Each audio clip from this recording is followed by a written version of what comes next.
I mean, I remember going to Men's Warehouse to pick up coach's socks, and certainly wasn't what I wanted to do at the time, right? But if that, gave me favor with that coach for an opportunity to, be his guy that he trusted, then you gotta do whatever it is. Flash through the garden gates, lips wet with language, no violent memory, no simple precedent, and I know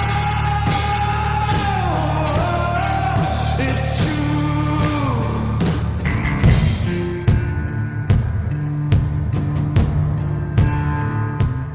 Welcome to another episode of Bussin with the Boys. I am your host, Will Compton, and we have an incredible guest with us today. Our co-host has returned, Taylor Lewan. He is back from the jungle, back from New Mexico City. There's only a couple of the boys in the back. We're kind of lighting the back right now, so that's we're lighting the ass. We're lighting the ass, but the enthusiasm's there. Tell them about the Chevy Silverado. Hang on. Make sure, which camera are we at? You. Me, make sure we are subscribed and leaving comments throughout the episode. Subscribe, leave comments throughout the episode, tell your friends now to the Chevy Silverado. Ladies and gentlemen, Bussin with the Boys is presented by Chevy. Chevy trucks are the greatest truck ever built, and our good friends at Chevrolet have been a big part of the Bussin family and even in our personal lives. Chevy Silverado, longtime awesome partner of the show, a truck with commanding and unstoppable grit, legendary capability, and dependability too. So, find out for yourself. Like so many of our boys, head to Chevy.com, check out Chevy Trucks, grit, build your own Silverado, and check out what current offers are out there during the Chevy truck season. For do-it-yourself projects to off-road, we're back. For do-it-yourself projects to road trips, off-road adventures to tailgates, whatever your thing is, it all starts with Chevy Trucks, the most durable, reliable, dependable vehicle on the road. More cameras than you could possibly imagine. Does the self-driving for you in the new models as well. Looks great in black, looks great in every single color. Got four-wheel drive and every single thing you could possibly want. The Chevy Silverado is the thing for me, you, and your entire family. Get a fleet of them. Enjoy it. Live it, laugh it, love it. Now, a couple of things. Will, thank you so much for the introduction. How'd the ad read feel? It felt great. I felt real good as I was going, and I was like, "That's weird. There's no stumbles." And as soon as I thought that, boom, we got one. And it tagged you, and it was nice. Do you like the papers? Yeah, I like the paper. You know my eyes. Yeah, and I struggle real bad with the eyes, so that was a nice deal. Would be helpful. I feel like that would have been helpful. That was very helpful to me. I do appreciate that. Couple things for you. One, wasn't in the jungle. I was in Mexico City. Two, it sounds better if you're not on the beach in Mexico. You're in the jungle. Yeah. I was in the lower part near Guatemala. That's where I was, near like Costa Rica kind of area. And it's also not New Mexico City. New Mexico is in the States. I was in actual Mexico City. I said New Mexico City? Yeah, and that's okay, brother, because you're a Missouri cat, and that's what you do. He was on me a couple weeks ago because I said, what was it, Memphis was in the north. I was like, Memphis in like the northeast part of Tennessee. Yeah. He said that? That's the opposite side, but there was a piece of me too that was also working out in my head. Like, I kind of noticed. You did see it? Because Knoxville's east, right? Knoxville is Memphis is west. And Memphis is southwest. Southwest. They're polar opposites. Right, and then Nashville's in the middle. North, like the northern middle. We can pull up relative. No. I just want to know the relative. Memphis and Knoxville. Technically, but Nashville's also more north. Would you call Nashville Middle Tennessee? Yeah. Okay. Then that's what we need right there. Tennessee. Oh, dude, you're like Will with the maps again, which you do not need to bring back up. Boys, I am so fired up to be back on this bus with you guys. It's been chaotic for our brand. Yeah, it's been a shit show. It's been bad for the brand. It's been bad. It's been bad out there. I know. I'm smiling, but my eyes are... I don't know how much you've seen. I'm assuming you've seen quite a bit, but we've taken a lot of shots. Yeah. I mean, I even tweeted last night. I feel like it's my first day of school. Can't wait to see the boys. And then people are like, boo, you're a piece of shit. And I was like, damn, bro, the boys are still mad. I did apologize. Because I wanted to do a tweet. Hey, Delaney and I, we got a great guest on today, Taylor Lewan. But I was like, I don't want to kick a guy while he's down. It was interesting because, like, obviously there was the shit show, and when I got to Mexico, you know how it was. Like, I had like hardly any service. Anytime you and I tried to talk, I'd have to call you back 4 separate times in 4 separate locations just to get something done. And I get there, and I'm not really thinking of it because my logic was, well, I've taken literally 6 months off the pod for football before. Like, this is probably nothing like that. it was an innocent thought process that ended up not. And along those lines as well, like, again, when you do those things, we've always pivoted. We've always like, hey, we'll figure it out. That was like the first thing I said to you. I was like, yeah, bro, that'd be sick. Like, we'll figure it out. Yeah. Don't worry about the spring tour. We'll figure it out. And then obviously hindsight's 2020, and we're kind of thinking through it a little bit more. Like, okay, we could have went about that way more. Yeah. A lot different. And like, yeah, the brand itself could have gone about it a whole lot different. Me personally, like when I get to Mexico and I go to sleep, I wake up and I have like a text come through around 10 a.m. or something like that. And it's like, it's from you saying, hey, you should probably say something on the internet. I don't know. Cause I took my social media and this is the thing that I was doing, which it's so lame that I can't talk about it because I'm NDAs. NDAs. But also like, I'm like, hey, I was doing something and it's like, but I can't say what it is. Now you're about to make a box office. Top Yeah. box office. Which is like, no, it's not that. It's not a Quentin Tarantino movie or anything like that. If it was, I would break that NDA and tell all of you immediately. That is the coolest thing of all time. But this opportunity was something I've never done before. So I was like super focused on it. I told Sherman, I was like, hey man, here's my password. Here's my username. Sherman's a guy who works with us. And I was like, can you just post Bussin stuff and just make sure that like, cause I really want to focus on this for that month that I'm gone. And when I saw your text being like, hey, you probably should say something. That's another thing that like, I'm an idiot. Like, why wouldn't I be the first one to say, hey, I'm sorry, I'm not at the spring tour. I'm sorry that I'm not at Bussin, blah, blah, blah. It's like literally like Will, my dad, putting his son behind his back going, listen, he's doing the best he can. And I put that out because we hadn't said anything yet. I know. If I think about my individual, I should have just been direct because we were sending voice messages back and forth. And I was like, hey, I kind of said something on the bus or whatever. I didn't say too much. It'd be good if you like put out a video or something. Kind of just said it without being like, hey, you need to put out a video. You should say something before I say something. Then when it was nighttime and nothing had happened, and I know we were back and forth on FaceTime, I was like, I got to put something out because we're about to cancel this live show, and I'm gonna it's gonna be bad. It's not gonna be good. And then everybody thought we canceled the live show because I wasn't there. But before I left, the live show was like, hey, we've sold only a couple of tickets. Maybe so yeah, there were a few things. Because South Carolina, we had a low number, and then the place told us that, hey, there'll be a lot of people show up day of.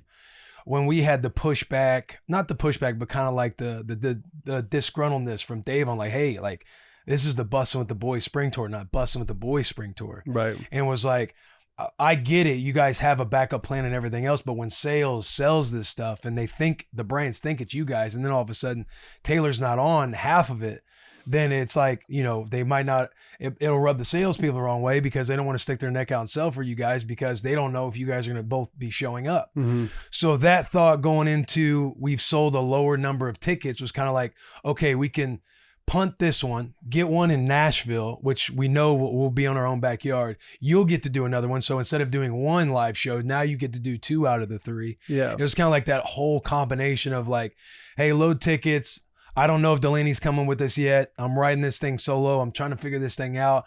Dave had good points about, all this stuff with the spring tour and everything else. So it's like, this to me would be better because it's almost like, if we got 15, 20 fans showing up for a live show when we could go in Nashville, like we shoot ourselves in the foot being in every corner of America trying to push live show tickets. Right. When we're just trying to get interviews for the head coach and players, it's like we can do one where we know we'll sell more. Like it'll be bigger, it'll be better. Yeah. Versus like you swing the camera around. Like we still did a meet and greet, which was a lot of fun. I feel like people were like walking away like, oh, that was sick because we got to talk with you guys and hang out versus just listen to a show. Yeah, sit in the back room, then do a show, then go back to the back room type thing. Obviously on the surface, it all looks bad. It looks, not it looks good. bad. I had some people trolling. Bad. I had somebody who told me they drove down from Canada and I was actually like, fuck, man, I felt so bad about it. But then I come to realize like this dude's just a troll. And he's just been somebody that's like been negative in the comments before. Yeah. Because I'm like feeling bad. I'm like, God, I know this will, in the big picture, this is like a better move on being like, hey, we're going to do a live show in our own backyard versus like show up for the 15, 20. Like we're going to make this work and give them our all. Like when we're there, have Twisted Teas, like do the whole song and dance. Delaney was awesome. But it was, yeah. It could have been handled so much better. It's like I think once we realized we fucked up, as far as like telling people in advance, you did a great job of working everything. I really dropped the ball, being with my focus somewhere else. Could have done a much better job of like speaking more on it, being there before saying something, like, and taking accountability. It was a tough go that first week. I remember being tight, and I didn't look at social media a whole lot, but I was gone for 30 days. And every time I checked social media, there was a new clip from Barstool, someone commenting on it, or a new something, or a new this. Unnamed show where fucking PFT made a joke about it. Well, because while you're gone, it's like Travis backs out of the Beer Olympics last week. Like, we're having all these things, and it just boom, boom, domino after just another. Been a turbulent couple of months. Yeah. Turbulent couple of months. To the point where like I'm now, so I jump off social media and then I come back and peek, and I peek behind the curtain, but I don't see the whole context. To the point where I was like, yo, have we not Barstool like gotten over this yet? Like, I like legit got tight about it for a second. Barstool gotten over. Like, you're saying like when we get more, like when I show up to mini golf and Dave's like, I'm out of Beer Olympics. Yeah. Oh yeah. And you call me on that. I'm like, all right, dude, whatever. Like, it's hey, just, we got a full court press trying to get Dave back in Beer Olympics. He's texted. He said he's quadrupled down that he's out. So, and the thing too is like we were wrong. Like we were wrong. Mostly I was wrong. Like I handled it horribly. But when I go peek back there, I'm like, man, I can't believe this is still got to be talked about this much. Like we messed up. We're trying to do better. But it's like human beings are the only creatures in the entire world that'll beat themselves up after making a mistake. Dog shits in the house. You put your dog's nose in it. Dog goes back to being a dog. It's over. Depends on how hard you hit him. Yeah, no question. That is true. It depends. I don't know what life you're living, but not me. Human beings just constantly beat yourself up. I think you and I do a good job. When we do mess up, Dave and Buster's being a good example. We have a lot of examples, especially in the football world. When we mess up, you look at it, you navigate it. You're like, okay, where did we go wrong? And then you try to recorrect and course correct.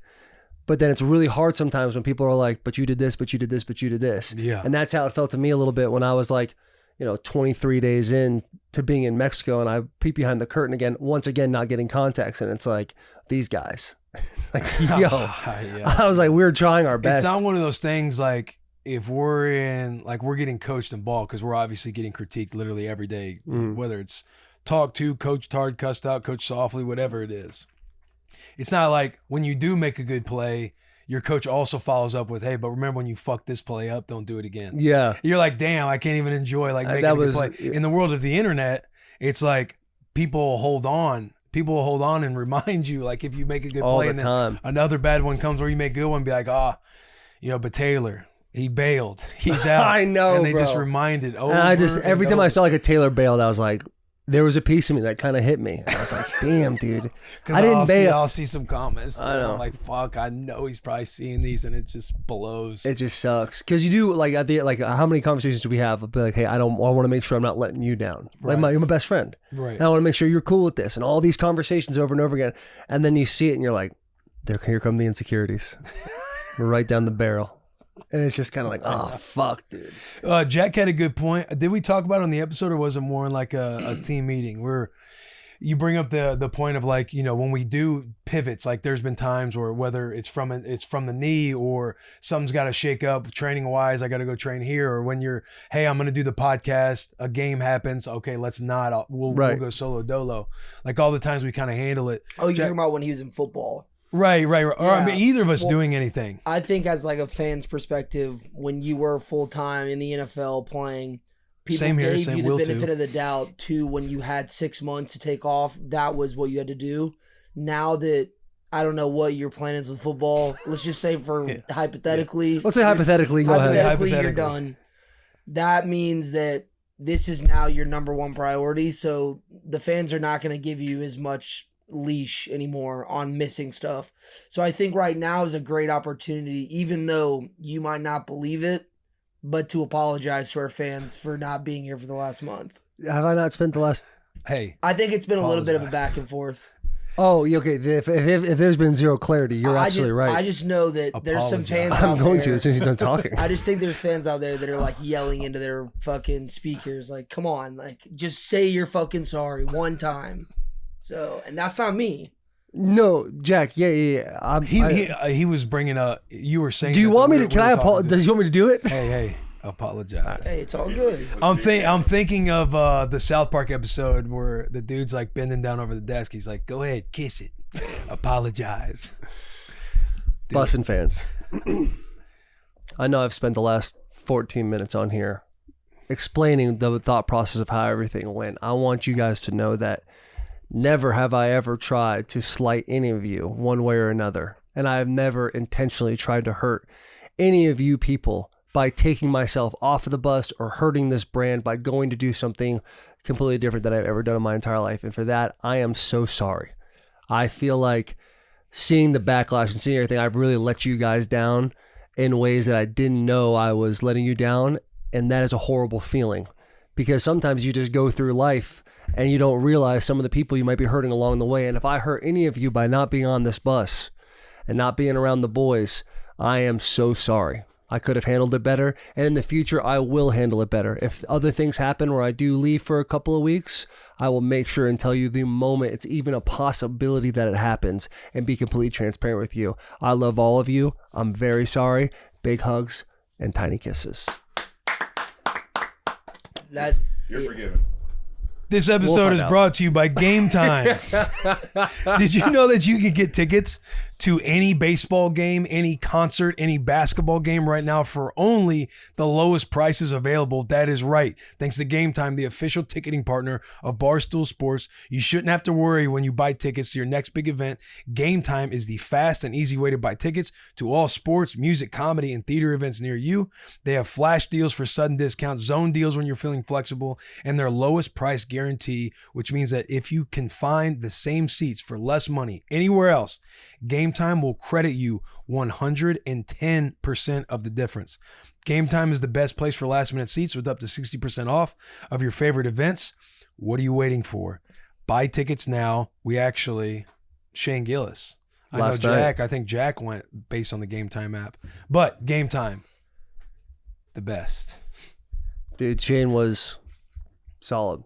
Yeah, Shane was fun. Shane was a good time. Interesting friendship with Shane. He lets us know, basically texts us Friday.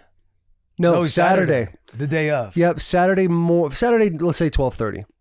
And he's like, bros. Ian's coming to the show tonight. Yeah. Or tomorrow. 6 p.m. or he actually said 7 and 10. 7 and 10. 7 and 10 p.m.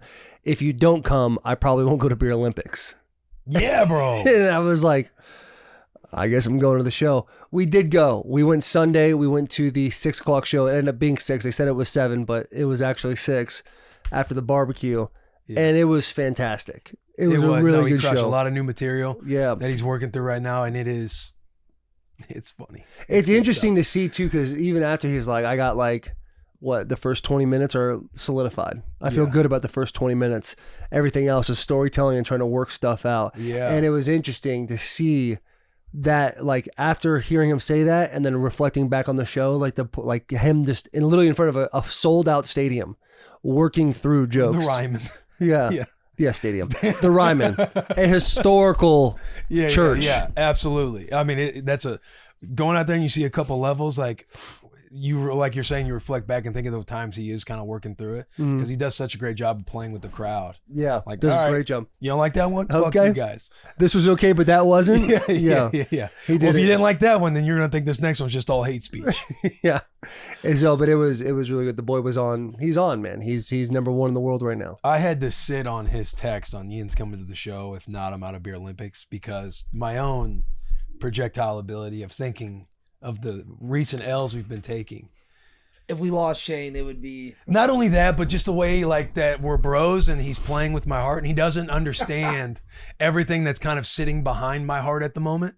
So when he was saying that and kind of dangling it, and I'm just thinking bro, stop fucking around like this. Because I had to call him last week, because we're doing our Beer Olympics meetings, our Beer Games Championship of the World. We're doing those meetings, and I see that he's one of the only boxes kind of not checked, and he's kind of one of the guys that we met, we want him there, one of the core guys that we want there. And I'm thinking fuck, he hasn't responded to Barstool reaching out, because they're kind of handling all of this stuff. They're wanting to do gift baskets and the whole deal. It's going to be incredible. And I saw that he hadn't responded yet, and Lisa's like, hey, could you reach out? I was like, yeah, I'll reach out to Shane. And I'm just thinking, you know, because you don't want to bug him. You don't want to bother him because he's doing his thing. And we obviously text back and forth, like we're in our group chats and everything else. And so I just call him and I was like, he's like, what's up, bro? And I was like, guess where I'm at right now? He's like, where? I was like, I'm at a gun shop and I'm going to purchase one and kill myself if you don't commit or respond or give us some type of answer if you can come to Beer Olympics or not. And he was like, we sat there for a second and he goes, do it. No, but he's like, why are you pressing me? Why do you? I'm like, bro, there's so much money going into this thing, and everybody, we want to take care of everybody. We want to do it right. And our people, everybody that's working on it behind the scenes, they're trying to get head counts and know who's going to be in or out. And he was talking. I don't want to spoil. Don't spoil because we can't. Spoilers right now. The last thing we can do is put out any expectations. Yeah, or put out expectations. Just put the pressure on everybody else. Because the moment that Trav backed out, I'm throwing out lines. We're texting back and forth like, "Hey, so and so might come." I see literally Quentin Nelson up under the Travis Kelce thing saying "next man up" mentality with the eyes. So I immediately text Quentin like, "Hey, are you trying to do it?" I'm not gonna confirm nor deny if Quentin Nelson might be coming, but yeah, bro. I mean, we're trying to get our roster rounded out. It's going to be, I'm telling you, this thing is going to be fucking awesome. Right. But going back to the Shane thing, I had to sit on I'm like, all right, how Will, just take a moment. How you going to respond to this? How you going to take a breath? He's putting this expectation on. What are we finding out from our bro that he is in Nashville currently without, ahead of time? Part of me thinks he's doesn't want to do too many podcasts. He probably want to come on the bus, which is fair. Yeah. But it all worked out. We had a great time with the boy. Got to meet Gary Clark. Yeah. Gary Clark Jr.? Yes, bro. Yes. Oh, that's awesome. Yeah, he was just chilling, sitting in I didn't even know who it was. And he was kind of just hanging out. It took me a minute too. And Shane was like, it's Gary Clark, right? Like one of the greatest musicians in the world, guitar player. And then by the time I left, I was like, hey, bro, it's so nice to meet you. I know my dad would be so hyped. My dad, he's what do you call it? He dabbles a little bit in the play guitar. Guitar? He loves guitar. What do you call it? What's that thing? What's that thing that people have been playing universally forever? Slang. He slaps the bass. He slaps the guitar. He doesn't slap the bass. He plays the guitar. He rips the guitar. He rips the fucking guitar. Yeah. I'm not gonna. That's no cap, bro. I'm telling you, my dad fucking rips the guitar. Your dad does. Yes. Really? Matter of fact, next time he comes out, we need to make him do it. Yeah. I will buy a guitar and make sure it's in his hands by the time he walks in the door. There's nothing you can do now. I'll have it sitting in front of a case of beer where he has to touch the guitar just to get to the beer. Nice chair, speaker that's already plugged in, tuned up. Guitar will have like Ern or somebody make sure it's tuned up, and a 30 rack of Bush lights sitting there, like nowhere to go, Dad. And a whole bunch of chew. Yes. And a spittoon. Yes. Yeah. And he has to play. He has to play. I need you guys to hear him. Yeah, but that Clark, Gary Clark Jr. Dude, so I didn't know really anything about that at all, and then we found out, and in the car ride home, JP and Michael Chandler were ripping on the way back to my spot, and we were playing it. That dude can fucking shred, and he was just kind of chilling, like didn't care, like more just ask questions about Barstool. He's like, so is Barstool everywhere? I was like, well, yeah, it's on the internet. yeah. He's like, because we kept talking about Shane had brought up Survivor, and we were talking through a couple other things, like when he had me shotgun high noons on the stream with DraftKings, and since we're sitting there talking about Barstool stuff, Gary was like, hey, so is Barstool just everywhere? And Taylor looks at him and was like, I mean, it's on the internet, yeah, it's everywhere. He's like, no. He's like, I mean, is there a place that everybody goes? But no, it was sick to me. What you got there? Some Lucy's, you want one? No, I'm sure. I got a couple of espressos in right now.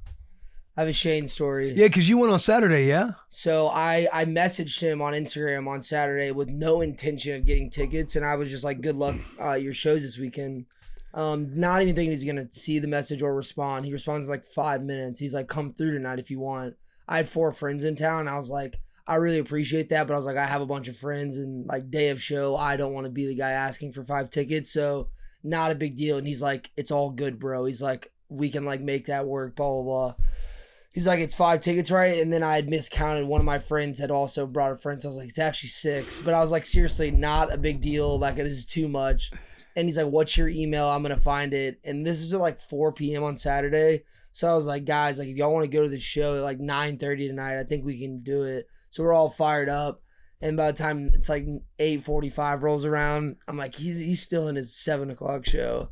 He just never hit me back. And I had like gotten all the people hyped at this point. Oh, I thought you went. Yes. And now I'm hearing JP went last night, and now my ego's double. Oh, damn, I'm sorry, bro. And it hurt. I thought you went because when I took a minute to respond, so Shane calls, he's like, hey, I know you guys are coming. And it was kind of like giving me the runaround. He's like, your boy Jack's coming tonight.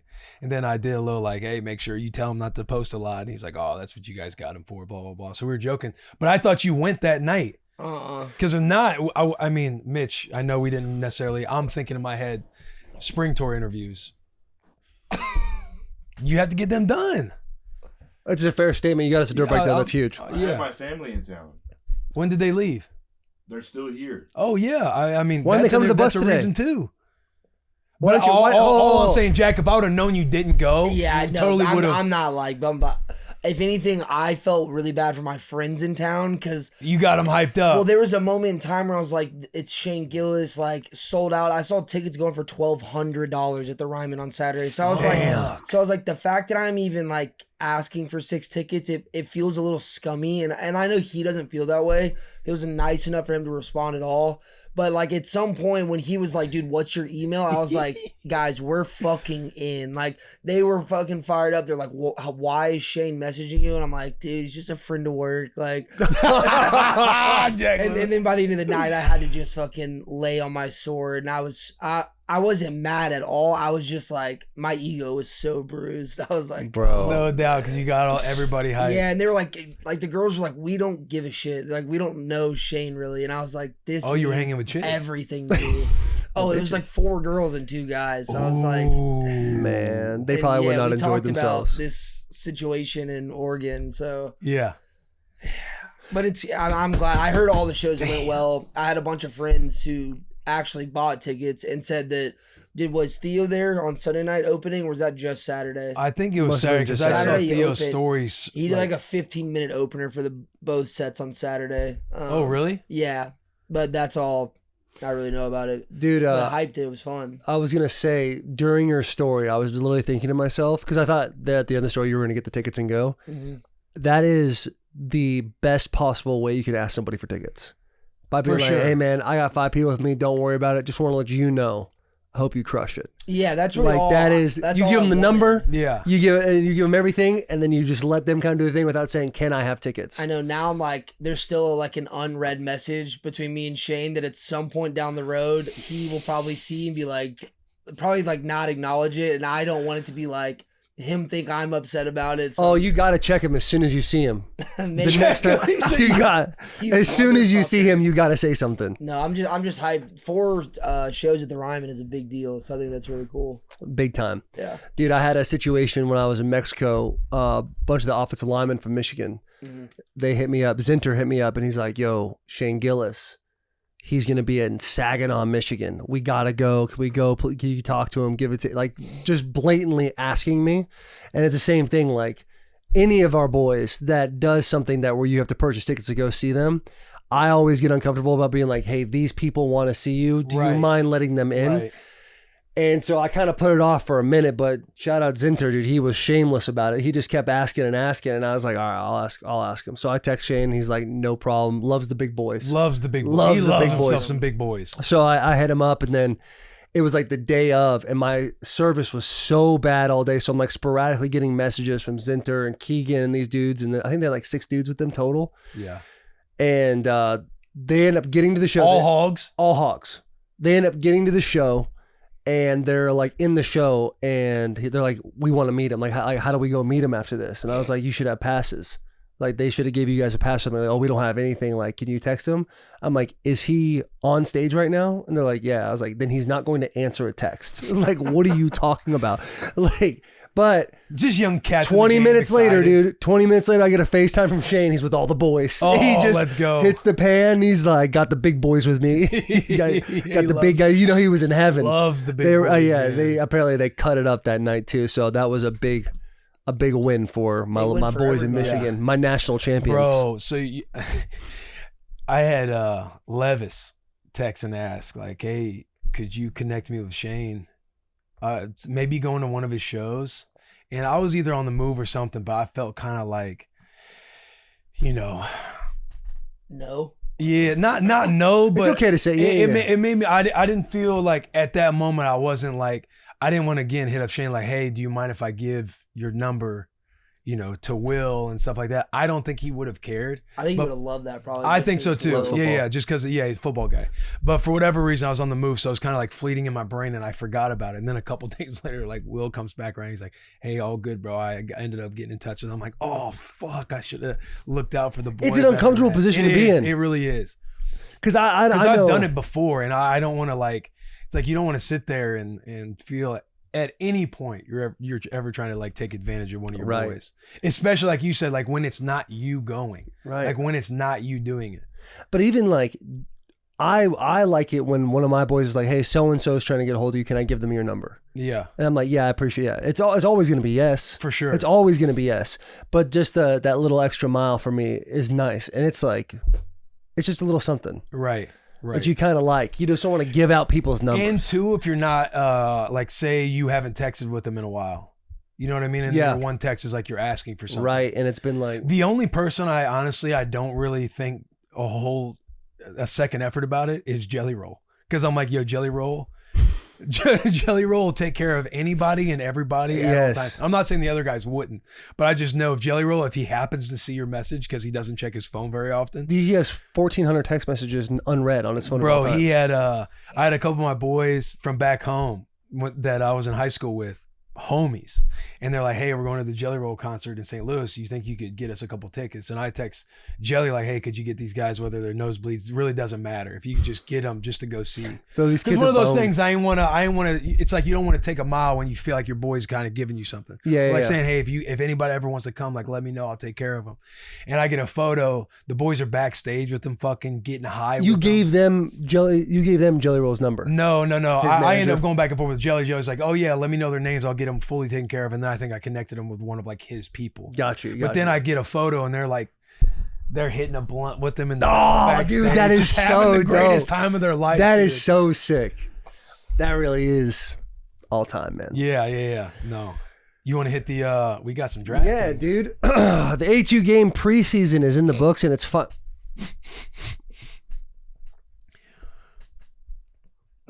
No, you read the right things. You're good. Why are we laughing then? I just thought of something funny. Sorry. Go ahead. And I'm literally only laughing. You said like the echo 82 laugh. game. It's the 82 game preseason. Is in the Ron books. Burgundy, man.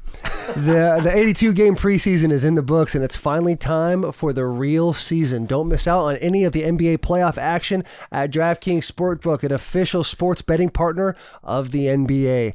From the play in the tournament through the finals, from every opening tip to every buzzer beater, DraftKings Sportsbooks has you covered with the same game parlays, live bettings, odd boosts, and so much more. And if you're new to this whole sports betting thing, it's super easy to get started. Try betting on something simple like a team win. Go to the app, select your team, and place your first bet. It's that simple. And here's something else to sweeten the deal for all the new customers. Bet $5 and get $200 bonus in bonus bets instantly. New customers download the DraftKings DraftKings Sportsbook app and use code BUS.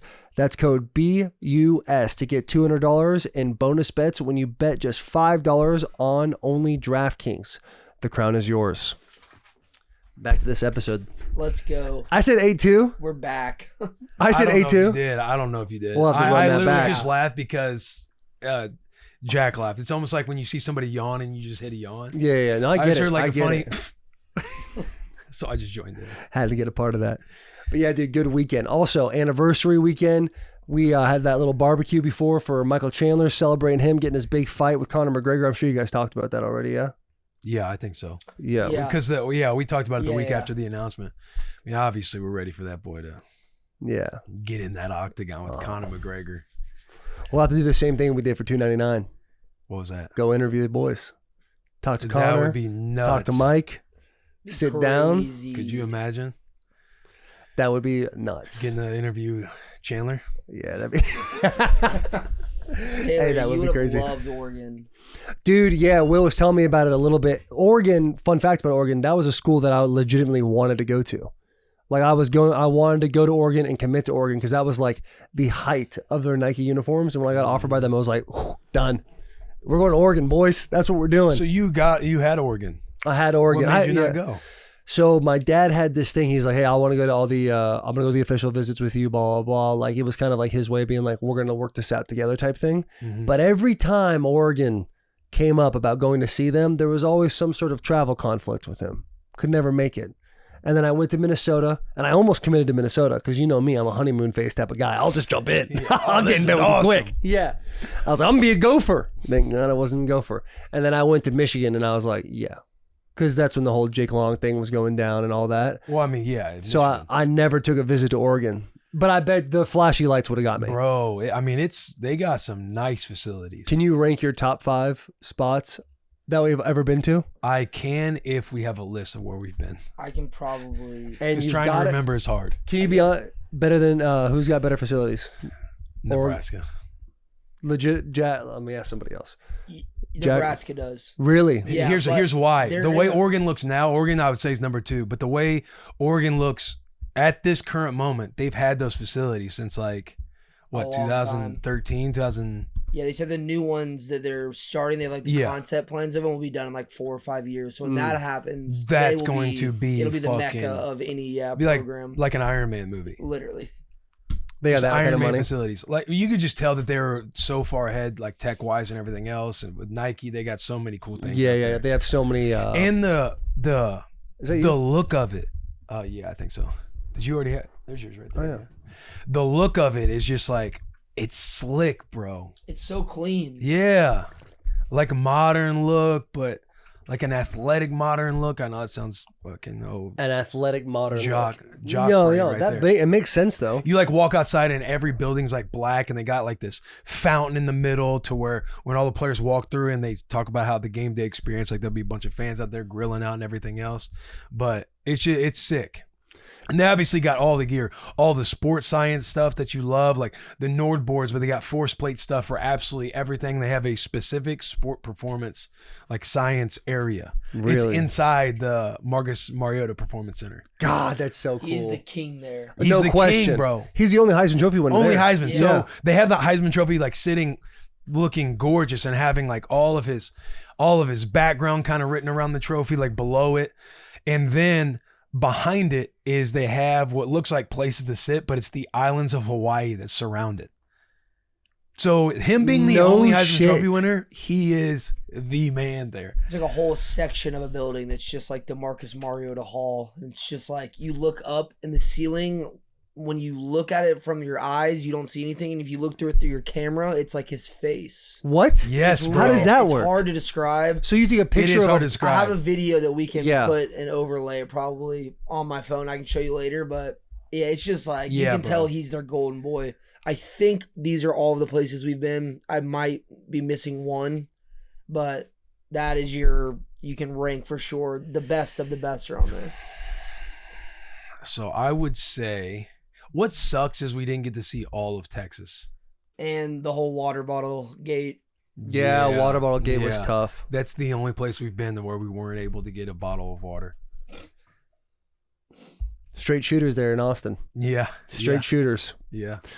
Because I told But Nate, even Nate then- who was showing us around, I was like, hey, Nate, I get a bottle of water. He's like, yeah, go ahead. And then I looked at the camera. I was like, he passed. It's true. Yeah. It's become a benchmark.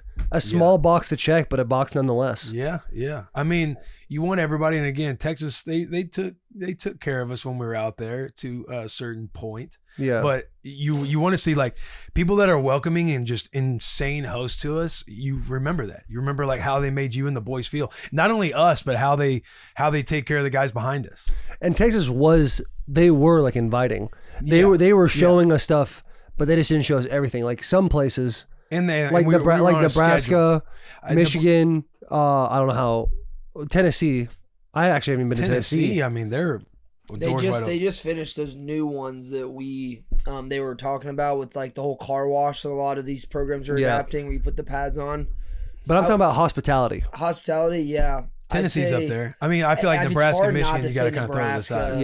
Yeah. South Carolina. Yeah, but you probably got to throw number them one. to the side. It's like know. we're like their South Carolina, Go ahead, super finish that sentence. hospitable. we're like their sons. Like you at Michigan, me at Nebraska. They are. I'm Yeah, just yeah, saying, yeah. like they'll let you do. I thought you were gonna go crazier with that comment. Oh, what'd you think? You'd I be was like, gonna we're say? their gods. Oh no. I was like, what's this man about to say? Oh no. Oh, yeah. You got to throw those out the window. Georgia, I thought they were really hospitable too, and I was acting Yeah, a little Georgia nasty. was awesome. Yeah, Me and Georgia the was guy really started good. going back at it a couple times. 2012, right? Played Georgia, had to pick against them. Pick six. Yeah, Capital That's why One they Bowl. call them the New Year's Eve six. Yeah, New that's Year's why they Six got so games. changed Yeah, it. Yeah, that's what They changed changed it. it all. But even they were great too. Florida State was really accommodating. How were their Oregon facilities? was awesome. I'm trying to remember. FSU's are a little bit dated. They're building Yeah. new stuff, Yeah. but it almost gives like I don't know. It's like it works, but even though it's kind of dated, you almost like the. It's one of those things where you just know that Florida State they are a squad now, but growing up, like the Seminole, the arrow on the helmet, you just have this Sick. idea of Florida State, and even though it's a little dated, it like makes sense, similar to like a Notre Dame. I'm not saying they're dated or it's just similar to Notre Dame, but it's like Notre Dame has like. It's like, yo, you're at Notre Dame. I feel like Yeah. at Florida State, it was like that kind of feeling as well. But not like the new tech, all the new facility stuff. They don't have all those bells and whistles yet. It's a sick locker room. Real cool locker room. Yeah, Florida State's got it feels like a blue Smaller collar, weight bluer room. collar, like grittier vibe. Yeah, smaller weight room. Like you walk in, you immediately smell all the rubber, all the plates, everything like that. Like you do most weight rooms, but it's like a smaller one. And I feel like it might be football only. They had the volleyball girls. That's in there right. I was when wrong. we I were- stand corrected on that. But I would say, I think you still got us at the top. Would you say Oregon's better than Michigan?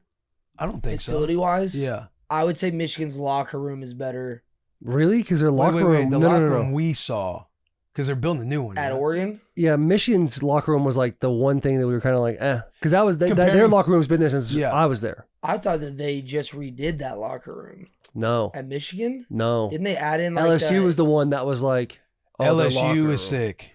Their locker room LSU was had sick. some. Oh, sick I'm facilities. sorry. That's my mistake. The weight room at Michigan is The what I weight- meant to say, not locker room. The weight room yeah, is the weight is room second to at none. Michigan to me is better than Oregon's. Also, they didn't. I think a lot because remember I don't know if we want to talk about it or if like we can cut this, but they like didn't want us to film in that like the locker room. Oh, but they only didn't want us to film because they were at practice. So Yeah, all players the are being guys- dirty. yeah, The all boys the are being guys- boys. There's stuff. yeah. There was Yeah, stuff yeah, everywhere. yeah. Still check the hospitality box. Yeah, I would have Gotcha. loved to have done it and just really preface like, hey, this is what these are what locker rooms look like. For like when the real. boys are at practice, you got shoes by lockers. Like the boys were at practice, so they were like, hey, it's dirty. We don't want you guys to, which I totally get. But I would say if you push aside Nebraska and Michigan, I would say LSU then Oregon. Yeah, I really liked LSU. And they LSU were- was like, Oh, you They put were just LSU good over people. Oregon.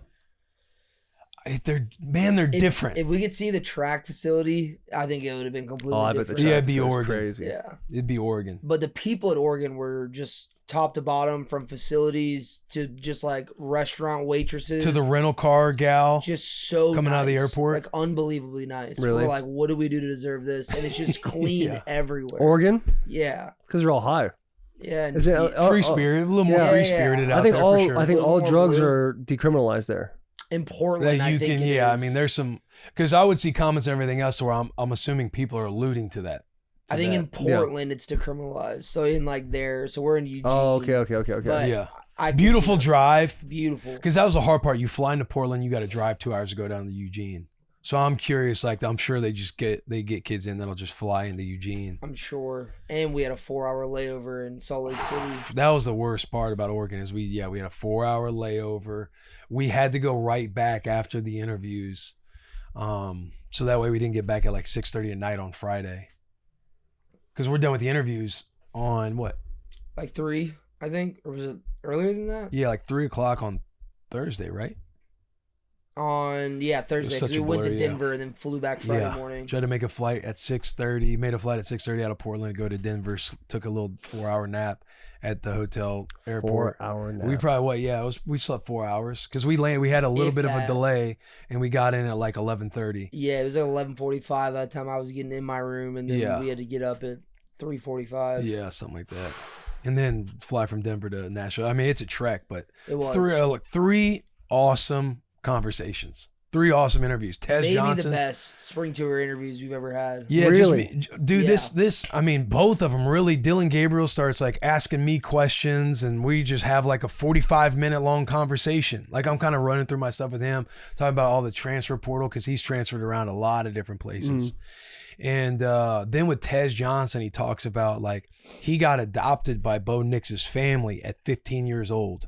And his biological mother is still like in his life and everything else. And she was like pushing that issue to get him out of where he was to basically be with his family. Bo Nix's dad, he's the head football coach at their high school in Alabama, like a 6A school. Like he talks about Bo Nix basically being like a Manning, like very professional from being a high schooler, like very straight edge about your business, you know, all ball. And so Tez like being implemented into the family, he recalls in the episode his first night where they ate dinner as a family, and he was like, we all ate dinner as a family, and I didn't know if I should like grab a plate and go back to my room, or like you kind of like, you know, where I'm at, you grab a dinner plate and then you play video games, whatever it is. And he's like, they all sat down, we ate as a family, and I was like thinking to myself, I hope I don't mess up. Like I hope I don't mess this up. I hope I don't have to leave here. Damn. It's crazy to like say out loud because it almost you gets get you emotional. a little emotional. Yeah, you had me. Yeah, and My nose started feeling weird. Mine too. And we go from that. So he talks about getting up to that point a little bit after. He was a massive Oregon fan because his stepdad, when he was young, showed him an Oregon game because he'd let him stay up late and watch football with him. Yeah. And so when he watched Oregon, he thought D'Anthony Thomas was his favorite player and was a massive Oregon fan. And when Bo Nix committed to Auburn, Oregon played, the family didn't let Tez go because he wanted to wear Oregon gear, because he said he just wore his Oregon hoodie. He said probably every day, probably didn't wash it in middle school and everything else. Loved Oregon. So he goes, he's a small receiver. He was like $135 coming out of high school or something like that. And so he commits to Troy, the school in the University in Alabama, and plays there a couple years, balls out, hits the portal, and he's getting some offers and everything else. And then all of a sudden Oregon calls, and he's like, when Oregon calls, he's like, I tell him right there, I was, oh, I'm committed. You don't have to say anything else. I'm committed. Literally, I'm committed to Oregon. Bo Nix was the current quarterback. So it's like full circle because Bo transferred from Auburn to Oregon for his last year or two, or for his last couple of years. And then Bo and Tez are playing together. No way. And he sets the single season receptions record as a receiver last year, Tez, his first year at Oregon, at his favorite school. And then he comes to life at the very end of the episode, insanely charismatic, great personality, talks about how he's the swaggiest dude in college ball. It's a fun conversation. I mean, if he's trying to be the swaggiest dude in college Starts ball. showing us his Instagram. He's like, you see my fit here? I got to show off the leg tattoos here. Like, really? You see the drip? I got the shoes, go with the mouthpiece. This is visor. I got the visor on pregame, take it off during the game so that way you can see the accent of the mouthpiece. But just funny, bro. And then opens the door to get Dylan in. He's like, look, you see what I'm saying? Quarterback thinks he has swag. He's wearing these Flip-flops. He's wearing these flip-flops. It just starts busting his balls. Then Dylan comes in. We have fun conversation. Then he talks about, like, hey, what's some advice transitioning to here and how to, how would high schoolers manage NIL, blah, blah, blah. We started having a conversation. Coach Lanning was amazing. And they were like accommodating, bro. They were awesome. And Coach Lanning, he has watched some of our stuff. He watches some of our stuff. He's like, every Thursday morning, he's like, you gotta stop messing with Nebraska as your lock of the week. Because I busted his balls. I was like, hey, Oregon, Washington, man. Like, I was riding with you guys. I had money on that game. He was like, oh, he's like, I'm sorry. He's like, but bro, you gotta stop making Nebraska your lock of the week. Like, he knew, and it fired me up. Damn. That's awesome. Yeah, it was fun, bro. Sounds like an amazing deal. We're going to try and go back, I think. Yeah, bro. Bro, I would catch a game there. It'd be so talking sick. About Ohio State and Oregon. Bro, and I don't know if you Yo, realize that this, would be so sick. Chip Kelly's at Ohio State now. So that game is going to be like a Oh, dude, blood. that is That's gonna gonna be like so a massive. crazy game. He's the OC. Yeah, that was a weird thing because he was the head coach at UCLA, and then he left UCLA to become the head coach or the OC at Ohio State. Move, yeah. And No, everybody was kinda he like made up a and on. downgrade move. He went from Oh, head coach that's to right. OC. That's right. My fault. Yeah, but then there was like reports that came out that he was on his way out anyway, like him and the AD didn't get along or whatever. He didn't have the players anymore, so he just dipped before they could get him.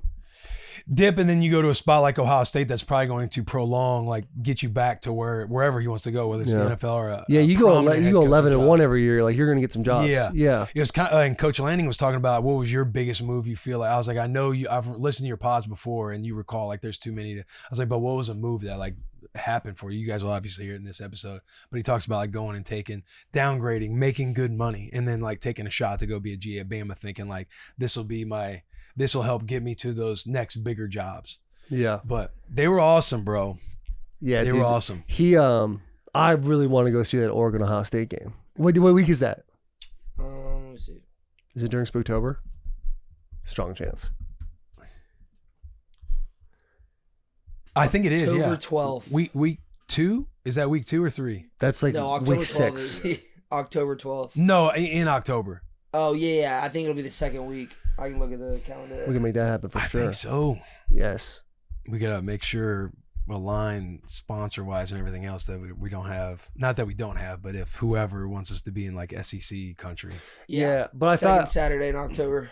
I thought our conversations with fall tour was going to be like a fluid. Like we're going to go to For 6 sure. spots. However, we're going to go to like game of the week type things. We're going to pick and choose the games we go to. For sure. That's why I said it. Like we got to make sure. We got to make sure we're able to do that. Because that's the whole thing with Bojangles is we had to be in a lot of SEC country stuff. Look up who Michigan plays October 12th.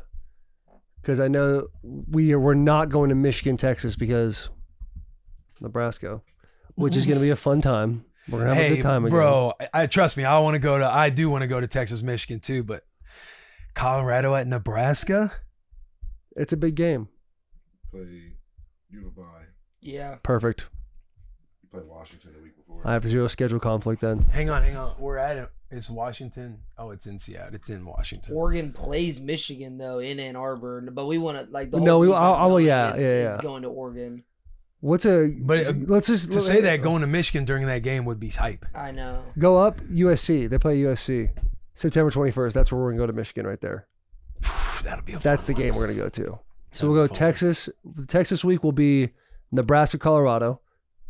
And then 2 weeks later, we'll be at USC, Michigan. You know what I'm really anxious to see is we know that like Michigan keeps a little more close to the vest. They obviously open it up a lot because I went there and stuff. Mm-hmm. But for the most part, like they're not necessarily Nebraska as far as like the hospitality because Nebraska's just like, dude, this is your playground. Yeah. And Michigan does keep a little more things. Sharon Moore, he and I have a great relationship, and he seems like a more of a relaxed cat. I'm anxious to see if Michigan's any different with him as the head coach, with us at least. Right. Like hopefully he has like the pull of like the head man. Yeah, he will. I mean? He will absolutely. He's 6-0 as a head coach. Yeah. He's undefeated as a head coach. Yeah. Penn State, Ohio State. Yeah. So, I mean, last year you guys went undefeated. And and he was a head coach for 6 of those. Yeah. I think 4 of those actually. Yeah. But yeah, dude, that's a bit of a deal. What else is a bit of a deal is the question that is going around the NFL right now is Kirk Cousins a bad person? That's not me saying that. I'm hearing that. That Kirk Cousins is a bad person, or that Kirk Cousins allowed tampering. That Kirk Cousins didn't follow the book. He might have had a little slip up in that presser. I would love to see the clip because I kind of can't remember it, but it sounds like he slipped up talking about his relationship with maybe the training staff before he got there. And so they're using that little sentence or two like, hey, this is kind of tampering. I'm trying to get this clip up. Bad internet. Yeah. Let's go, dude. They do take that shit serious because you get penalized in the draft. Yeah, you lose your picks. It was like when you guys were making your run and went to the AFC Championship. I was with the Raiders that year, and John Robinson was like, make sure you're not marketing anything about, it's like a Bussin Titans collab because we don't want any potential tampering with me. Hell yes. But just to show how serious every organization takes to the detail. No, don't do this because we can't. This is a risk of any kind of tampering, which sucks because if Kirk had any kind of relationship, it's like we were talking about before the pod.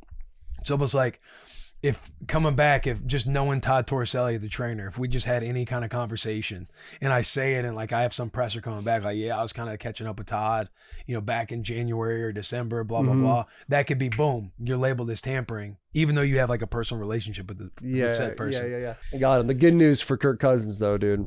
Good news for you looking like a man rocket these days. And that is sport clips. Your hair may grow fast, but after sport clip haircuts, you'll wish it grew even faster. That's because Sport Clips has the best seats in men's hair, and that may or may not be because they happen to be right in front of TVs playing sports all day, every day. We know watching sports while getting your haircut sure beats watching your reflection get a haircut, which is why Sport Clips every day is clippers and curveballs, high tops and Hail Marys, and even waves and wickets if you're into that sort of thing. At Sport Clips, you can check in with the pros in men's hair and totally check out with pure, uninterrupted relaxation. So yeah, come watch an endless stream of sports on TV while getting an awesome haircut. Sport Clips. It's a game changer. This is Sport Clips right here. You like this? Yeah, I like the little, you got like a little curly guy? Yeah, a little curly boy, a little slinky. A little slinky dog. Yeah. That little thing right there. They gave me the little 3 on the sides and faded it up a little bit. It's been about a week or 2 though, so. Is that what you tell them? 3 on the sides, faded up a little? No. I don't ever say the fade up. I just say the part, cut in a little part. No, I do little parts sometimes, but I just usually say, just do a 3 on the sides. And they go, what about on the top? I go, do whatever you want. And then they do what they want. You say do whatever you want. I want a little bit of length. Do whatever you want, keep some length. Yeah. But I usually... Because you got to be clear. Like, if they cut something short, you're going to be like... Yeah. I'll tell you, back in the day when I was going to Sport Clips as a kid, as a young buck, I would always have that like real tight on the sides, then real short, and then that small little whoop. That little ramp. Proud boy. All white boys know that one. Yeah. My mom would frost some little tips too. I know I've told that story a bunch on this podcast, but that was what your boy was working around, 5 or 6 years old.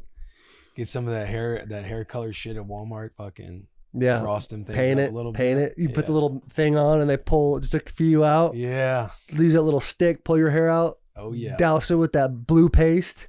Wake up the next day a new man, low-key thinking you're murdering the game. Light up top, darker on the sides. Then you go through the phase where you want to grow it out, which was me. So the same blonde would like grow. But it'd be like this long, but just like slowly come down here. Yeah, and still light brown up underneath. Yeah. I looked ridiculous, dude. Bro. Middle school. You guys went to. I know we talked about it before. You never went through a long hair phase, Mitch? No, I've only ever had a buzz cut growing up. I mean, I think about Mitch trying to grow his hair out. His head's so big, like to bro, get long hair, crazy. It'd be like 3 years before he even got to my length. He looked like E.T. when they put the wig on him. No, yeah. Hey, you know what I'm saying, Jack? Just. Oh my God. Just a wide head, bro. Yeah, bro. Man, dude. Yeah, I see you rock that beard now since November. I'm thinking of actually shaving it. Go ahead, do what you want, but you liked it. No, I do. I definitely like it for sure. Yeah. But I just maybe. I told this man, I said, the minute you grow a beard, you're gonna be like, man, I might just keep this. Be a beard guy? Yeah. Just give it a trim. No, I do trim it. I just maybe just kind of hit the reset button real quick, kind of go back to neutral for a little bit. Yeah. Yeah, I get you. Let it grow back out. Sometimes it's nice to have a little bit of a change. Even with the summer coming and stuff too, like I got to make sure the face gets an even tan. Exactly. Yeah. When I first got back to Nash, it was like going to be, I think, like 48 hours before I saw Will, and I was so excited. I just FaceTimed him in bed one night. And Talon took a nice moment to let him know how great his beard was. It's a phenomenal beard. Yeah, I know, which I don't think it's that great. Really? Yeah. I think you have a great beard. I think it's a really good look for you. I appreciate it. Yeah. I was telling you too, I kind of like when I take it down to more of like a stubble, like a little scruff. A little scruff? Yeah. I think you got enough density on the cheeks though to kind of keep it where it's at. Like clean up that neck a little bit, you'd be solid. Yeah. Handsome boy. Thank you, man. I saw an old photo of you, Will, with a beard, and I had the same feeling. It was long, bro, and I was like, "Damn, Taylor, you know we need to those get back." Yeah, bro, but you said get it back. Yeah, I thought it looked. Oh sick. no, Really? no! I swear, the photo I looked, you must have just gotten a trim because it looked very even, and I don't know. Pull up. What's the video you did? The Taylor Lewan Top 100 where Will's talking. That's the beard. That's the one I think he's talking about. Go to That YouTube. did not look good. I don't think so either because it like grows. It grows more down. Yeah, it you doesn't. grew it like I don't get like the. Had a Viking. Grow that thing out. No, that thing nice. That's newer Will beard. No, it's not. That's old teeth, isn't it? No, that's Oh shit, my fault. You gotta get You the look like eyes right. you look like you're supposed to be in Twilight right there. Is that you? Hey, you see the old teeth down there? Scroll down, scroll down. Hang on, go up the top right. Oh, That's you? I thought that was Lane Johnson. Oh, bro. Yeah, you had Dog, that. it is crazy. You had that man. Amish country beard too. That is wild. there's the old- There's the. Had to. Hey, Mitch, make sure to get that photo that we were just looking at and puking over. That is nuts, man. Yeah, teeth. I mean, The boys say, you know what? can't say enough about the teeth investment. Yeah, it's a big deal. Can't say enough. Some guy last night at Shane's show was talking to me about my dentist. He's like, "Where do you go for your dentist?" I was like, "He's in Brentwood somewhere." I was like, "These are fake, by the way." I've been to the dentist like a year ago. These are not real. You need to just put somebody on like some whitening paste at Walmart or something like that. You Yeah. know what I do? I get this whitening paste. A whitening toothpaste, dude. Them, That's all I do. Them laser mouthpieces that they're promoting now on Instagram. Yeah, dude. I did the what was the little things back in the day where they were like pieces of paper, The whitening strips. the whitening strips. I did that. It hurt my teeth. Yeah, bro. Bro, it like Fucks shit up like your shock gums. waves to your teeth. Hurt so bad. It like really fucks up your enamel. Yeah, my It's enamel. bad for your teeth. Yeah, I mean, messed them up. I did like a whitening thing like at a dentist one time where they like put the light on it. That shit hurt too. Maybe you got sensitive teeth. Maybe I do have soft teeth. Not anymore. Soft human soft teeth. You know a good app? This could easily be my shout out, no free shout out from You Duke wanna do Cannon. that? You want to go Well, shout out I the got a show? couple. Yeah, let's do shout out, no free shout out because I can rip a couple. Rip one, because I got one. I don't want you to take mine. Well, I was gonna shout this one out, but since we're getting into the segment, I do have a couple. Like one that's you'll like him. Okay, good. You'll like him. Please smell product while you're reading. Give me a roll. Football season is just weeks away, and that means it's time to start working harder and smelling better with our friends from Duke Cannon. Throw away your old body wash that smells like a JV locker room and farts and upgrade to Duke Cannon for a varsity level grooming routine. Duke Cannon scents are elite. This one right here, the Wicked Minty, the Shamrock Thick Boy. Yeah, it's nice. That is a nice scent. As always, the boys got a special code just for the tier ones. Use code tier 1. If you don't know how to spell tier, it is TIER number 1 on DukeCannon.com for 15% off your first order. So my shout out, no free shout out, the app that I was talking about, Yuka. You guys ever heard of it? No. So basically, YUKA. Oh, I've seen this. And it helps you make the right choices for all products. So you will scan the barcode and it'll tell you if it's an excellent, all the way up to excellent. And as you see here, 8 out of 100 for cereal Honey Nut Cheerios. 8 out of 100. That's a bad advertisement for Honey Nut Cheerios. But you'll just scan the barcode and it tells you how quality of a product it is. Like what, whether it's like, organic or whatever, how much additives, how many chemicals, like it'll tell you why it's bad and all that stuff. It's sick. And who put me on it? Who? Bill Compton. This man is full of surprises on this show. Okay, bro, when Plays the guitar, talks about health. Yeah, well, he was showing me, we were talking about some product and he's like, yeah, I was checking on my Yuka app and it was telling me how bad it was. It might have been like a deodorant or something like that. He was like, it was showing me how bad like an Old Spice was. It was like rated very low. My roommate got really big into Yuka and he almost lost part of himself. Really? Oh no. 'Cause You can get he'll literally consumed. be in the grocery for an hour and a half just scanning products and he's like, all the stuff I've been taking for years is actually horrible for me. Bro, So he's just like, but I was in Target with Rue and I probably spent a good amount of time just It's scanning fun. products while she's throwing because they combs just in do the like a grocery green, yellow, or a red icon if it's like good or bad. cart. Yeah. It's cool. It's a very, I was so surprised that Billy C was showing me this app. That's outstanding. But that's my first one. What my actual shout out, no free shout out for this week is going to be when your wife goes out of town. Oh. You get the serenity of rocking solo, knowing that you can catch up on your shows. The wife will be away long enough to where you're going to miss them very badly by the time they get back. And you just get to go back to some of your old ways. Now I'm going to be riding solo with Rue. So I'm going to be on solo dad duty, which will have its challenges, but an exciting challenge. Yeah, and you get a chance to level up a little bit too at the relationship. Yeah, get in the rhythm with nice. Rue. Yeah. That's a good Just one. because the other day I was thinking about it, Charlie went out to go shopping, and I put Rue down for a nap, and your boy had a very productive Saturday. Got a run in, got some sauna in, cleaned the kitchen, Nice. did a load of laundry, Wow. and then I'm sitting there like, I felt good on the couch. Like, oh man, your boy was fucking productive this afternoon. Mhm. And so I'm like looking forward to those moments. I'm going to miss you. I am going to miss you, sweetheart. She's going to be in Paris for like 8 days on a girls trip. I know. Oh yeah, that's now. Yeah. That's gonna be great though. It's going to be so sick for them. I feel like your first 3 days are gonna be the toughest, and then you're gonna find a nice groove between 4 and 7. Yeah. Definitely the first day, just because we'll be getting back from our Alabama trip, and we're doing the draft coverage in Chicago. So then flying back early on Friday. She takes off Friday morning. So I'll kind of you'll like have that phase Yeah, of kinda catching tag up on a in, little tag bit of out. sleep. Yeah.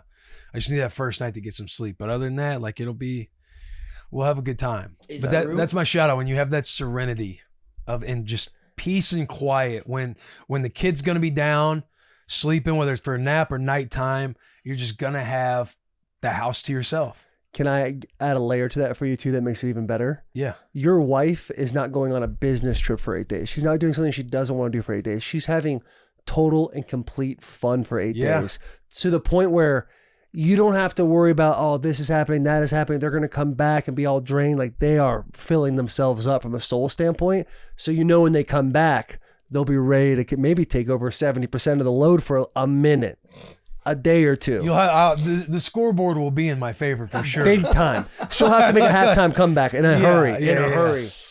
Yeah, She's like, babe, you leave every week. I'm like, sweetheart, your boy rushes to get back. Within 48 sprints. hours. We take the now. earliest flights Yeah. home just to get back to y'all. We take our sleep away to get home to you. And it's for business. Like, I know we have fun. I can't help. We have a fun job. Did you have fun in Paris, France? Did you have exactly? fun Did I there? go on an 8-day trip with the homies? Oh yeah, that's tough. Don't worry, you'll get back calculated with the hours and Yeah. everything. You'll be fine. Yeah. But go ahead and put Rue down right now. I'm gonna relax. Yeah. Now Oh. serenity, does that last a couple extra And hours? then you just get to be a guy for a little bit. Like, leave some dishes out, for a little extra day or smile two. about it too as you walk away. Yeah. Order some takeout and kind of leave it there on the table. Yeah. Knowing that you're going to put in work right before they come back just for it to be spotless. Sweetheart, I kept up with this Under thing the rug, all under the week rug. long. Yeah. Yeah. See how spotless this is? It stayed like this. It's crazy. It doesn't happen when we're both here. Yeah. Oh, bro, I have a bad habit of leaving the espresso in the machine Yeah. instead of cleaning it out, and it's in the pantry. And she moved it out of the pantry. She's like, I'm putting this out here to be seen, so that way She's like, you can't handle it in the pantry anymore. That's what she said. Damn. She goes, you can't handle this. And I got tight. I was like, I'm never making one again. I'm never making a latte again. And because she was like, babe, I think the move out to the counter in the kitchen is going to be better for all of us. And I just want you to know, I was like, no, don't even worry about it. I'm not making any more lattes. I'm not using this machine ever again. You're gonna let your girl run your house like that? And she had to put to her defense. Go ahead, finish I've the sentence. been- She had to put her foot down. She did. Because I don't know what the material is, but it was, your boy was scrubbing. I was trying to get stains. I was like, babe, it's not going to stain. Like, trust me, I'll get it out. And I couldn't fucking get it out. She's like, don't worry, we'll move it out here. This is the right, you can't handle it in the pantry. Mm-hmm. Mm-hmm. I was like, you bitch, dude. Hell yeah. Just to dust up, a little tiff. Have fun in Paris, Charles. Yeah. Have fun in Paris. Shout out, no free shout out. All right, you did too. I'll do too as well. Last night, going to Shane's concert, we get in the car. Will realizes he kept the key, so Charles can't leave my house to go to her house. Hey, oh yeah. So we cruise back to my house. We're already running late. We cruise back to my house, and JP's now out of gas. So we get in my wife's vehicle, and we take that car. And because I'm driving, and this is an older vehicle, so I don't have like a little monitor to tell me how to get there. And Will's like co-pilot. He's co-pilot, and he also has my phone to play music. So he's double wielding the whole time. Now, we put a song on. Will and I were kind of bumping to it, but it was a little sad. But here's where my shout out, no free shout out comes in, is when usually when you get in a car with a bunch of guys and you're going to do something fun, like you want to put some bangers on that everybody knows, everybody enjoys, and we can all sing along to, so we get the energy high and going. We put about one song on, and then Will Compton goes, let me let you guys try this one on. What do you think about this? Which is one of the most daring things you can do with a friend group. Going somewhere is testing out a new song when energy is needed more than ever. And he put that because they were on us in the back. Like, come on, I know you guys are singing too, but let's get some energy going. Yeah. Well, there was a minute where it was like that. It sounded like Hail Delilah, but it was actually it was a Swaco song, which I think is fire. And I know the song, so I'm singing it. Will's legit looking out the window, feeling something. Like my man was in a music video for a second, and I look in the rearview mirror, and JP's kind of like, "What the fuck is this?" And I was like, "Hey, Will, we should change it." So he puts that song on, and it hit. It was is it called "I'm Good"? The Blue Dabba D kind of remix by David Guetta. Yeah. I'm good. Best fucking night of my life. But it's a jam. He put the song on. He's like, I got a new one for you guys, and hit that. I was like, this is blue. Like, and then all of a sudden it started going different. Couldn't find. I was like, I'm struggling, boys, and all of us started getting nervous. Yeah, and it worked out. So my shout out, no free shout out, is taking the risk of energy when energy is needed more than ever. Yeah, that's my shout out, no free shout out. Now, I mean, it could have been worse, but I reach in my pocket to grab my phone to search for the song. Or to search for a song or something like that, and I feel Charles' keys in my pocket. Oh, you're on the keys again. I was like, where's he going? Well, not that, remember? Because you were like, you were saying something like, oh, this will be good. This will be better than if we would have made it all the way there, then she wouldn't have had it in the first place. And I was like, you don't understand. If we would have made it there and she would have been like, I don't have my keys and I have them on me. I had recently, earlier that day when I went on the daddy-daughter, had a little daddy-daughter morning, I leave Rue's backpack at Target. And I'm swearing up and down, I didn't leave it there. I didn't even bring it in Target. They checked the cameras. Like, hey, we found the backpack. So Charles was already going back to, because my rock brain, dude, just lapses. The espresso machine, leaving it in. Don't beat yourself up. I know, but you're taking small things and you're piling it up. But these are within the last couple weeks, bro. That's all right. We all go through phases. You know, we get a little foggy. You know I'm losing it. You know I'm losing it. No, you're not, dude. You're not. You're strong. You're strong. You do way more good than bad. Way more good than bad. I appreciate you. My second one. My second shout out, no free shout out, simply is taking action. And I'll explain why I say this. When I built my home, I spent an ungodly amount of money on my landscaping.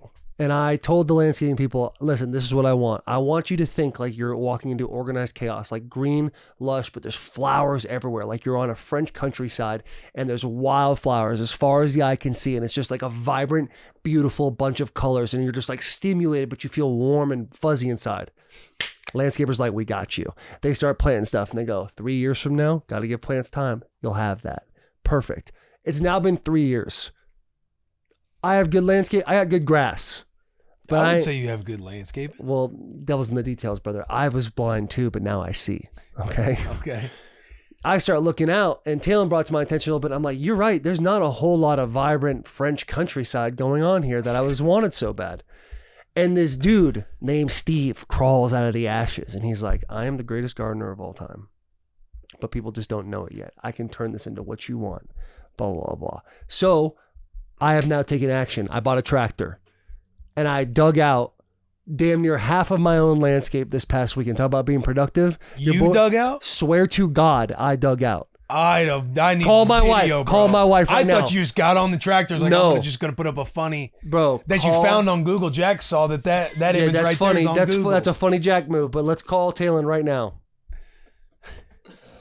Also ratio. Need those references. In crazy fashion. What up, Louie? What up, dude? Hey, I need you're on the bus right now. I need you to just plainly tell Will and the boys what we bought this weekend and what did I do this weekend. Oh, they're denying your manlyhood right now, aren't they? They are. Taylor and I said there's no way he actually used the tractor. He just got on it, took a photo, and just like, I'm going to make him think that I was doing some shit. Tell him what happened.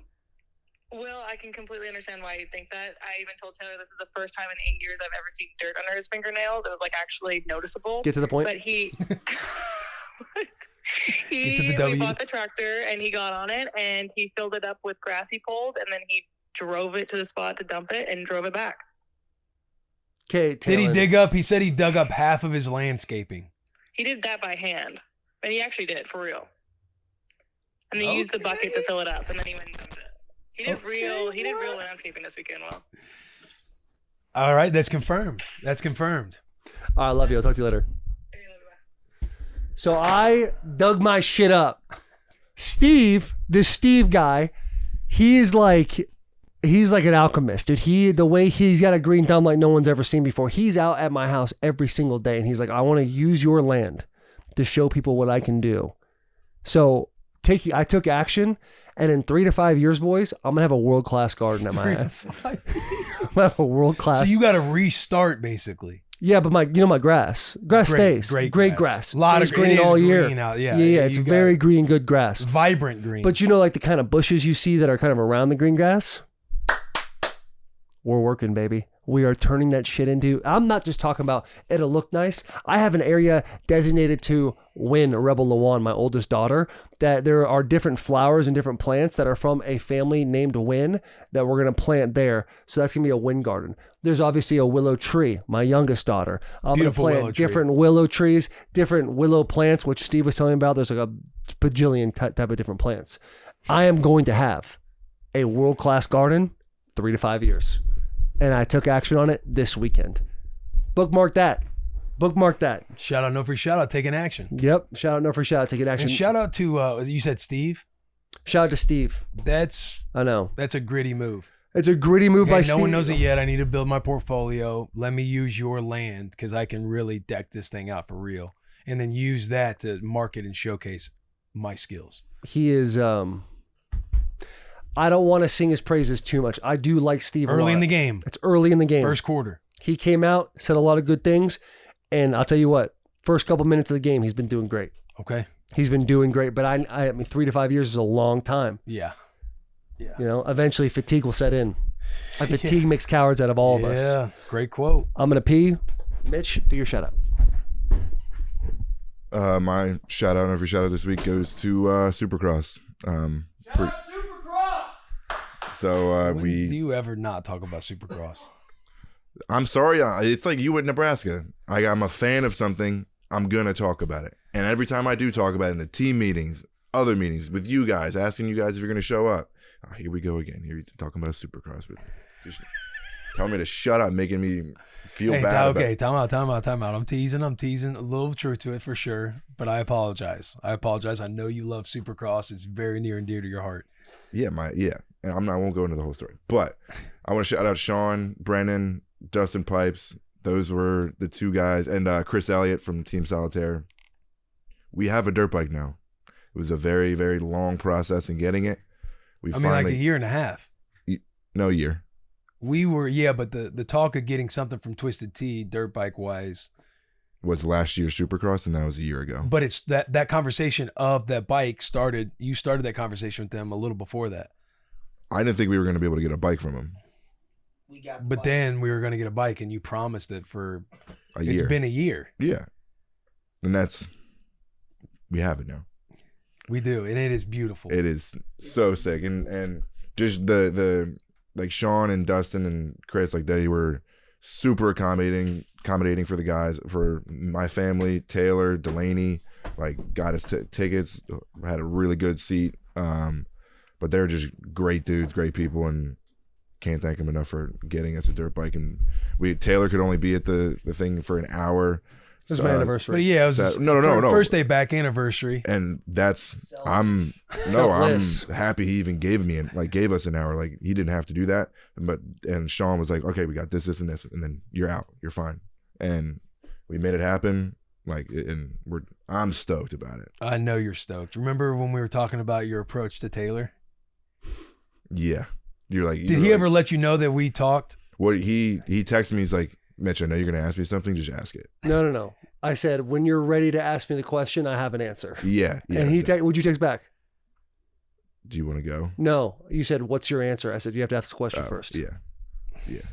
And then I called because Taylor at first we were both like, I'm not a Supercross guy. Like I'm not a dirt bike guy. Yeah. And Mitch being like, hey, Supercross this year. And again, he didn't drop the ball. We had a great time at Supercross, but we were supposed to have this dirt bike, and Mitch is just all Supercross 24/7, 365. No, that's not. That part's cool. not. Every time you're like, hey, I got another Supercross topic to talk about, we're like, Another all right, one. Mitch.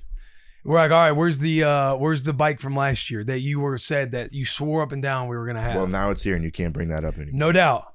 But it took a year. Taylor but was here. getting back on the 19th, and Supercross was on the 20th, on 420. Shout out 420. And we were both kind of out on Supercross because, again, he's just getting back, and his anniversary is on 420. And so Taylor had already previously said, like, we weren't going to do this. And so Mitch was like, hey, I think we're going to get the dirt bike. I was like, fucking here you go again, Mitch. And I was like, listen, I've never ridden a dirt bike. I can't, like, he's like, they want you to ride it out, ride the dirt bike around, stuff like that. I was like, listen, I'm out. I politely declined. He's like, you think we could get Taylor? Because I was like, Taylor, that'd be something that he would like he would want to do. Like, you love dirt bikes. I love dirt bikes. And but knowing that Taylor had said no, I'm like, you're gonna have to just frame it well, because he's out there in Mexico right now. Boys, we obviously were taking the heat. We're kind of taking. You're about to come back around and ask him something about Supercross, which we're in the middle of spring tour. We're doing all these other things. I'm like, you're just gonna have to. It's gonna be about how you frame it. And then I was telling Mitch, I was like, we'll text later and I'll help you craft your text message. You literally said, I'll text this message. I will text what you should try and say to him. Because I was like, you're going to have to go on whatever he says. If he says no, then don't bug him about it. Like, it's going to be a no. And I was like, I'll write your text and you can send it. Taylor and I. That is crazy manipulation, by the way. I know it is. But I could see Mitch. It seemed like he was like, I know we're getting the bike. And in my brain, I'm thinking you would enjoy doing it. But again, completely understand that. And we talked about, how much I was missing my family, too. Yeah, exactly. I was hurting. And so I was trying to think of a way that it could see, that obviously get you to say, yeah, like you're going to have to know if he does it within an hour, then he's gone within the hour. Like all this stuff to like try to get the boy a win as well. Taylor and I ended up talking on the phone. I was like, hey, I'm just going to tell you, Mitch wants to ask you a question. I forget how I lobbed it up for you, but I was like, Mitch is going to ask you something. And Taylor was like, here we fucking go. And I was like, I said whatever it was, the Supercross thing, dirt bike. I was like, listen, if you say no, it's truly all good. I told him, I've already prepped him for you basically saying no. Yeah, I didn't think. But if you want to do it, I thought there was no shot you were going to go. Yeah. Yeah, I literally told Will, I was like, it is dope. I was like, but it's my anniversary. Yeah. And I needed, obviously I have to ask Taylor. And if I even get a hint that she might feel some type of way about it, the answer is without a doubt no. 0. 100%. So I called Taylor and literally when we hung up and I was like, guess what? She's like, which even then you got to kind of craft. I know, you can't just be like, they're giving us a dirt bike on 420. We got to go do it. Yeah. You got to have some. I was like, some savvy. You want to know good news or the bad news? She goes, what's the bad news? I go, there's something that people want me to do on our anniversary. And she said, what's the good news? I was like, I'm getting a dirt bike. And she goes, she literally goes, there's like a pause there. She goes, dude, that's fucking sick. I was like, oh, for real? Yeah, I thought so too, but it's our anniversary, dude. I will not do this. Yeah. I will not, like, I swear to God, I will not do it if blah, blah, blah. She's like, no, how long do you need? I was like, I told them, I will tell them 1 hour. She's like, perfect. Yeah, let's go do it. Beautiful. Boom. And then I had to wait. And then even then I had to wait like 2-3 days. And I was like, I have to text Mitch about having an answer. What are you scared for? I was nervous the entire time. What are you talking about? Do you know where you, like, when did you see me mad?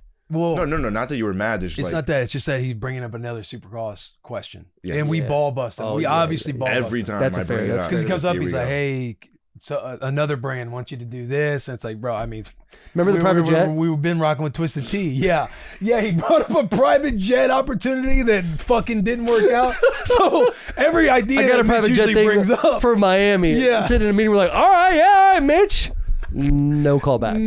No callback. Every idea like he'll come up with, you're just like, when's this one gonna blow up and not work out? Oh my God. Yo, but I think I was maybe the second most excited person there. Your dad was number one. Oh yeah, my dad was he was just talking to like the behind the scenes people just about the engines and stuff, just trying to like learn more about it because he's been doing it for like 30 years. But my parents kept saying like 4 or 5 times the coolest thing was seeing how excited you were because you had like that little kid like energy, like holy shit, like it's here, we got it. You be a dirt dude. I was in your excitement and nerves to get on and be like, oh fuck. I knew I was gonna do that too. Oh, I knew it. And Delaney was like, you can't do it. Like the whole time, Delaney's like in my ear, like, you can't fuck up. And I'm like, dude, I'm so nervous. And I was like, just like doing one of those, and I was like, oh my god. And all the pro guys. You did that. Just from my eye, it didn't seem like anything had happened. The pro guys came up to me, were like doing hey, it happens to us too. Like, don't worry about it. Doing me that thing, and it made me actually feel worse. I was like, please stop. I understand. I fucked up. I know you're trying to make me feel good. But the second one out, or did you almost lose? No. Like I let the clutch out and I put the throttle down a little bit and I kind of just puttered out on me. The second one, that was kind of weird because I had the clutch in still and I put it into first and then all of a sudden just turned off and I just like put my hands. I was like, I'm very nervous right now. Everyone, please. And the guy came over and like tweaked the clutch for me. I'm like, man, that's perfect. That's gonna do it. And it did actually. So I was really happy about it. But even then, you hear me driving off, and it sounds like the bike could stall at any second. I was so nervous. Bogging down. Yeah, before too, they were like, this is a race engine.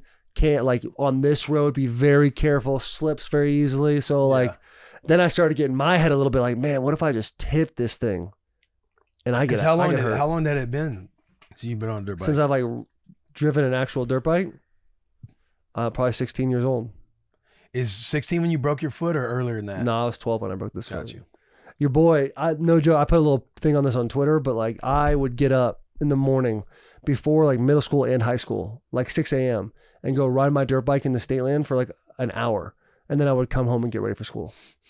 And then I would get home and I would get on my dirt bike and I would drive to the gas station. I would drive on the roads and then the police would get behind me and turn the lights on. I would just go into the desert. I felt invincible with a dirt bike.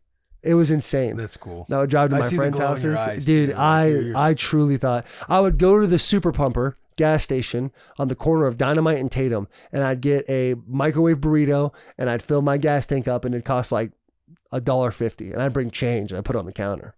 Like, pump 3. Like 12 years old. Pump 3, dude. Travis Pastrana on the bus. I know. Yeah, that'd be so sick. Vlog with them, get him on the bus. I know, dude. It literally like that was when I saw that dirt bike, when I saw the Bussin with the boys on the sides and everything, I was like, that is probably the coolest gift. I feel weird saying that because I feel like there's a cool gift I've been given out there. But still, from a nostalgia standpoint, the little kid in you and everything else, by far, one of like your first loves. The coolest thing ever. And it was cool that Mitch made it happen, and Mitch eats, sleeps, and breathes, only thinks about dirt bikes. Yeah, and we just ball bust him. Ball bust him for this last year.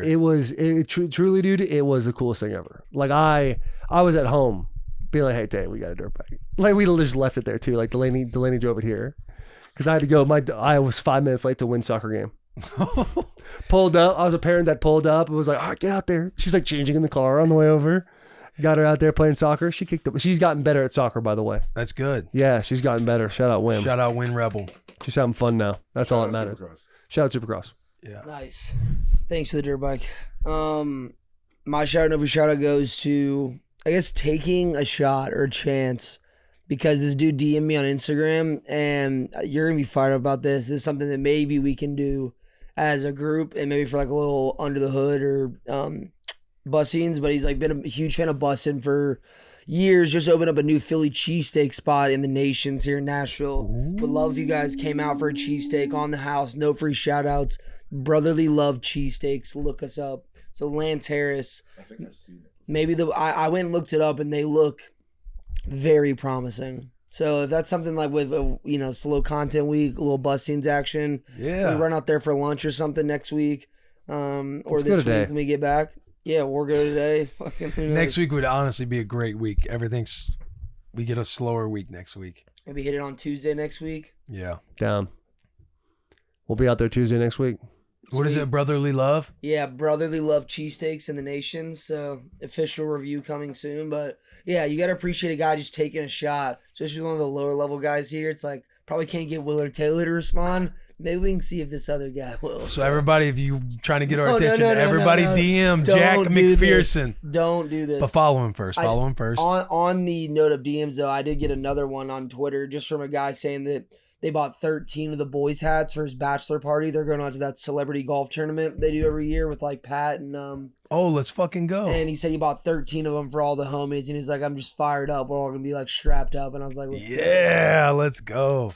Hey, but for real, everybody, DM Jack McPherson on Instagram right now and just ask him a ridiculous question. Twisted questions.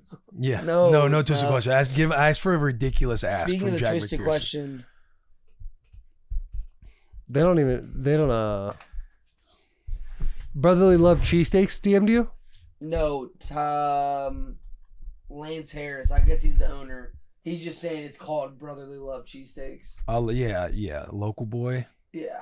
hometown cheesesteaks. Gotta take care of the local boys. Yeah, got it. We got to get Mitch's review on him, even though I highly question his. You have taste no buds idea at what a times. Philly cheesesteak is. You think fucking mushrooms go on. All right, Mitch. I watched the tone a little bit. That is not your boss. fucking mushrooms, That's a little onions? crazy. Peppers. Onions for sure. And It's peppers. onions. It's with or without. Here you fucking go. You don't know what you're talking about. We had the one in Columbus, Ohio. That was a banger. It was. Then what do you say? I don't know what a cheesesteak tastes like. I didn't say you think all these extra. Go ahead, read the question. Twisted Tea. Speaking of our Twisted Tea dirt bike, Twisted Tea is a refreshing hard iced tea made with real brewed tea and 5% alcohol, full of flavor and very refreshing. Twisted Tea goes down smooth and there is no carbonation, which makes it easy to drink all day long. Twisted Tea feels fun and celebrates extreme fandom on game day, and it is the perfect alcohol for game day, whether tailgating in the parking lot, watching at a bar, or watching with some friends at home. Twisted Tea is there to turn up your game day. Keep it twisted with the boys. Grab a refreshing Twisted Tea today. Mitch, been a big week for you. Let's keep it up with your twisted question. All right, this one comes from Aaron Feel on Instagram. Nervous. You get 4 inches to divvy up between your height and your piece. You can also substitute an inch for 10 pounds of muscle or to lose 10 pounds of fat. How are you divvying up your 4 inches? Starting with what we have now. 4 inches, us right now. Yep.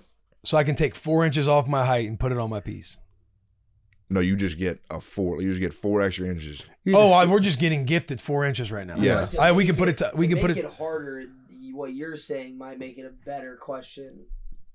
Is if Like, you give an inch to your piece, it takes away. It takes an inch from your height. I think. But this hang is on, easy for what's me. the muscle Yeah. and fat thing again? You can substitute an inch. You can substitute an inch, and you can either Dock an inch to lose fat. So you can say you had 4, you take away an inch. You can either use that to get 10 extra pounds of like muscle or lose 10 pounds of fat. But now you only have 3 inches left. If that makes sense. Okay. I'm ready. So basically, I'm going to use 1 of my inches to gain 10 pounds of muscle, 1 of my inches to take 10 pounds of fat off, 1 inch. brother, I don't think you can take much more. Like, what do you? What you mean, bro? You're a lean, mean fighting machine. What are you trying to? You trying to look sick? Bro, 10 pounds of muscle, I'm balancing. I wonder what your body fat is right now. It's probably high teens, mid teens. I bet it's around like 10 or 11. No fucking way. I think so. I appreciate you, by the way. You're making me blush. Even though you kind of don't mean it as a compliment. I will take 1 inch to my penis and I'll subtract 1 inch from my height. Give me another inch. No, so the way Will described it. Jack. Well, no. Yeah. I'm taking 1 inch, losing 10 pounds of fat. I'm putting 1 inch on my piece and I'm putting the other 2 to my height. Okay. That's how I dealt with. That's a twisted question, right? Yeah. I just But aced that. but didn't you say if you Jack, I said something and Jack was like, I think that could be a that makes better it one. harder. Like if you add an inch to your piece, you lose an inch to your height. yeah, But then if you add an inch to your height, you lose an inch on your piece. right. I'll take 2 inches off my height. If we were doing that, I would probably just add 20 pounds of muscle and lose 10 pounds of fat. Yoked. Yeah. Keep my height, keep my piece. How tall are you? 6'2"? About. Come on, kid. What are we for real though? About 6'2". About 6'2". And if you want to go off like my pro day and everything else, I'm flirting around like that. I think 6'1". No, I'll give you 6'1.5". I'll give you 6'2". But that's what I'm saying. That obviously, yeah. I'm just saying, like, I'll keep my height. Yeah, 6'1". We can say 6'1". So if I lose 2 inches off my height, where does that leave? What do I get? If you lose 2 inches off your height, you can go 2 inches to your piece. Okay. Oh, just a monster. Yeah. No, well, now average. No. Now we got a. No, remember? Now we got something that I'm not afraid to wear shorts around the boys. I'm talking. in. This is a pipe. Like remember when we were going to Notre Dame, you said you could barely fit your piece in a wide mouth Gatorade bottle. That's not how I meant to say it. That is definitely how you meant to say it. Not meant to say it. It was more commenting on how much weight I've lost. It's my pieces. You got bigger from losing all the weight. I could barely fit this thing You in. said I can't Listen, hardly fit the tip. I remember the words that were said. It was a delivery. It was a delivery. I would, I'll take 2 inches off my height. For sure. I probably want 2 inches off my height anyway. I'm too tall. Yeah. I am too tall. I think you're solid. I mean, you 6'7". are tall as fuck. Yeah, but 6'7's like giraffe. Yeah. People go when you walk by. All I'm saying is that'd be a great usage of your, whatever it is, your 4 points. Yeah. Because it seems like it's either you use your point as an inch or gaining 10 pounds of muscle or losing 10 pounds of fat. Is that what you guys are doing? What are you guys doing? Yeah, Or if I switched it up at all, it'd be 10. If I took an inch, I'd add it to my height. 10 pounds to use one more point for 10 pounds of muscle. 2 points for 20 pounds of fat. You just took 5 points. No, 4. Take 1 point, add it to my height. So that's That's 1 point. Take my second point and add 10 pounds of muscle. My third and fourth point, 20 pounds of fat. Keep my very average, approachable piece. Huggable. Presentable. Yeah. It's handsome. Yeah. You've got a handsome piece. That's really all that matters. Yeah. Just searching for mouth hugs. I was going to say you haven't even seen them stiff, but you have, so. Have I?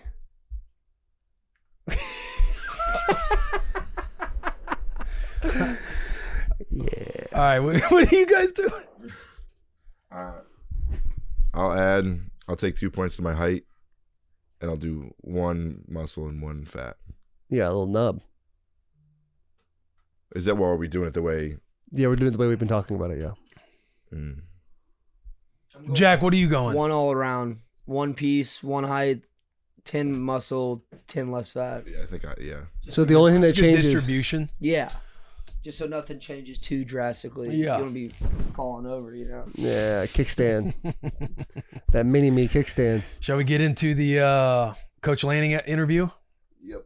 It is a banger. And anybody from the Oregon fan base who's listened to 100 or an hour and 40 minutes of our bullshit, welcome to Bussin' with the Boys. This has been a good Bussin' with the Boys. It's been a fun episode. Bussin' with the Boys. It's been a fun It's bad. This is trip. Bussin' with the Boys at full power. Yeah, yeah. Just the boys hanging, talking shop, telling the dream. stories. But you guys are gonna love this Coach Lanning episode. We talk about his journey. We talk about the biggest moves he's made within his coaching career, having a job, taking a lesser one just to, give himself more opportunity and potential. He's got a group chat that he runs where there's a committee involved in everything, where the boys go on an annual trip. I might have gotten the invite to that. Really? But it's a fun episode. You guys will really like this. But yeah, after this ad read, here is Coach Dan Lanning, head coach of Oregon. We interrupt this episode to bring you something called True Classic. And there's a whole sheet here. There's a sheet up there that I could talk to you about, but really it's about what I'm wearing right now. Now, let me tell you, I'm a gentleman that stands at 6'7". My body's a whole different shape, a bunch of different times. It's kind of like a Jonah Hill type. And every time I would go to the store and I would go, I'm going to buy myself a new pair of pants. I'm going to get myself a new shirt. I would truly run into a situation where I would leave the store upset. Shirt's too tight. Oh, it's too baggy now. It's not fitting the way I like. Oh, these pants are great, but it's crabbing my thighs too much. Oh, my little baby calves are now squeezing through because they're too tight. Oh, the waistband, I can't get it going. I want to show you these. That's my nugget right there. But look at these little boys right here. And these are the tighter fitting ones. Let me see your nugget. Yeah, because you like them tight. I do like them tight. You can kind of see the outline. That's of your, it right there. But look at these things. Show them your ass. Show them your ass. Keep going. Hell yeah. They are extremely flexible. And can you get the wide shot on this thing too? Watch. This Hit a full squat. Only thing that hurts is my knee. That's a great squat. Yeah, and it's comfortable too.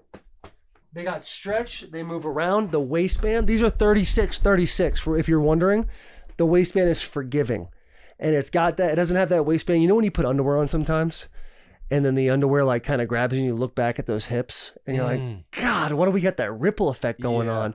You don't get that with these jeans. They fit comfortable. They fit sturdy, and they're not going to drag down your ass. If you don't like them, snug like that, they got different varieties. And I see you rocking the. Yeah, the hoodie. I see you rocking the hoodie. That was Fits nice. That was a Willie C staple back in the fall or winter time. And how many times during the fall did I look at you, bro? So many times. Yes, I was like, dude, where'd you get those? You're at True Classic. Because they're button down, they're short sleeve button down that I would rock on the Pro Football Show, and just their blank tees. I like just a sleek plain tee, subtle, fits you just right. Yes. Leaves a little, like you said, leaves a little wind to kind of, if you feel a little heavier, like Bert Kreischer would put this on and he'd look like an athlete. Yeah, there's no question about that. It grabs the shirts. They grab the shoulders and the chest, but then they kind of let you live a little bit in the torso. It's like you got a casual look, the casual feel that you want every day, but also a little bit of like professionalism. Right. And maybe that's not the right word. Yeah. Professionalism. Because it's like a balance in between the two, to where you're comfortable, you're relaxed all day, but you can wear something to where you can kind of like rock around the office if your office lets you wear some casual wear. Yeah, and a lot of people like to wear like stuff with a bunch of like designer. This dude, you walk around with these clothes on, it's like, oh, that's just a sharp dressed man right there. Yes, that's ZZ Top. That's a sharp dressed man just walking by. He's not trying to. Good colors. I like good colors. I like the olive. Good quality fabrics, dude. Well, I'll read you a couple of points, but I really wanted to tell you how I truly feel, because first time in my life, this is the first time in my life that I have owned more than 3 pairs of pants that I truly will be like, I could wear any of these any day of the week. You were fired up when we got this, when they came on board. One of the first things I said when I saw you, I gave you a big boy hug. We had a nice embrace after not seeing each other for 30 days. And I go, dude, I got my True Classic. Yeah, and you I did. am so fun. Like I was wearing the sweatpants. 36? I was wearing the sweatpants. Yeah. And now for 36, they don't have 36 length yet. The boys, they made this for me, but if you're 6'5" and over, they're coming out with 36 length very, very soon. So you guys get really excited about that. Couple of points, because we had fun with that, but just in case, the activewear crew neck provides moisture wicking, odor control, quick dry, and are made with that's antimicrobial. What's that word? Antimicrobial. Antimicrobial material, meaning the only thing you smell is of success. Now, so if you're ready to upgrade your closet, shop now with the exclusive link at trueclassic.com/bus and save up to 25% off your first order. Please support our show and tell them we sent you. Please support our show and tell them we sent you. No matter how you move, make 2024 the most comfortable year yet with True Classic. I truly enjoy. I'm so fired up about this partnership, to know that I can walk around in clothes that fit. I'm not looking like I'm waiting for a flood to come with my ankles always showing. Like life is good on my end. Enjoy Coach Dan Lanning. When I listen to Brenneman's, because I did one with him as well, he like came out to Nashville and we sat down, and I was listening to yours on Brenneman and learning about Missouri, being a Missouri boy and everything else. Like, are we rolling? Yeah, we're good now. We're good to go. I was listening to Adam Brenneman's interview with you, and it was juicy, bro. Like, thinking, number one, both Missouri boys. So everybody listening right now, Bussin with the boys. Yeah, the Show Me State, Missouri boys. And being a high school coach at Park South and driving fucking 13 hours off of a coach's clinic connection. Yeah, there was I wanted coach. Because those things are chaotic. Yeah, they didn't really know me. It was one of those, like, I'd gotten a phone call. I'd sent letters everywhere. I'd gotten a phone call. And I just told my wife, it's like, this is the first time anybody's even called me back. And then it kind of came and went. I said, I got to go drive there. I got to go, take a chance. Yeah. So, but like my brother, he's a high school coach, and he kind of came out to one of the coaching conventions. They hold them at there's one in Nashville at the Opry or whatever. Yeah. And they're just like, it's just like a zoo. I mean, the who's who, they're out there, they're having a good time or whatever. It's just, you go to Nashville, and then a lot of guys, I'm assuming like yourself at that time, you're sending emails, letters and everything. You're just literally trying to get shake a hand, have a conversation. I want to pour coffee, like whatever, just to get in the building. Where did that come from for you? Is it that linebacker mentality? That, and just never wanted to live with regret, and early on realizing, okay, like I have a greater passion for this. Parent teacher conferences, those are cool and all. But I want to coach ball. And I want to be somewhere where it's about ball more often than not. And, even that's changed in college football. But the aspiration just to get to the highest level and not sit here and say, man, maybe I could have if I would have sacrificed something. So has it always been that way? Have you always wanted to be a head coach?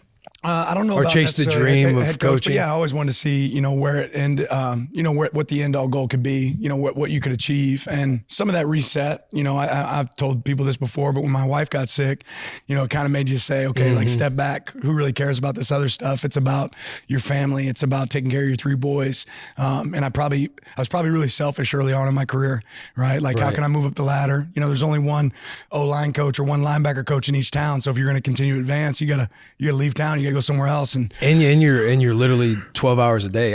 Sometimes more than that. Way more than that. Yeah, way more. I mean, you sleep in the office, especially early on in your career. There probably hasn't been a place that I've worked where I haven't slept in the office at some point. Wherever I'm at, and that's sometimes that's required. Sometimes I've learned how to be a little bit more efficient there and balance it. But you have to be willing to do more when you're at the bottom of the totem pole, right, to advance.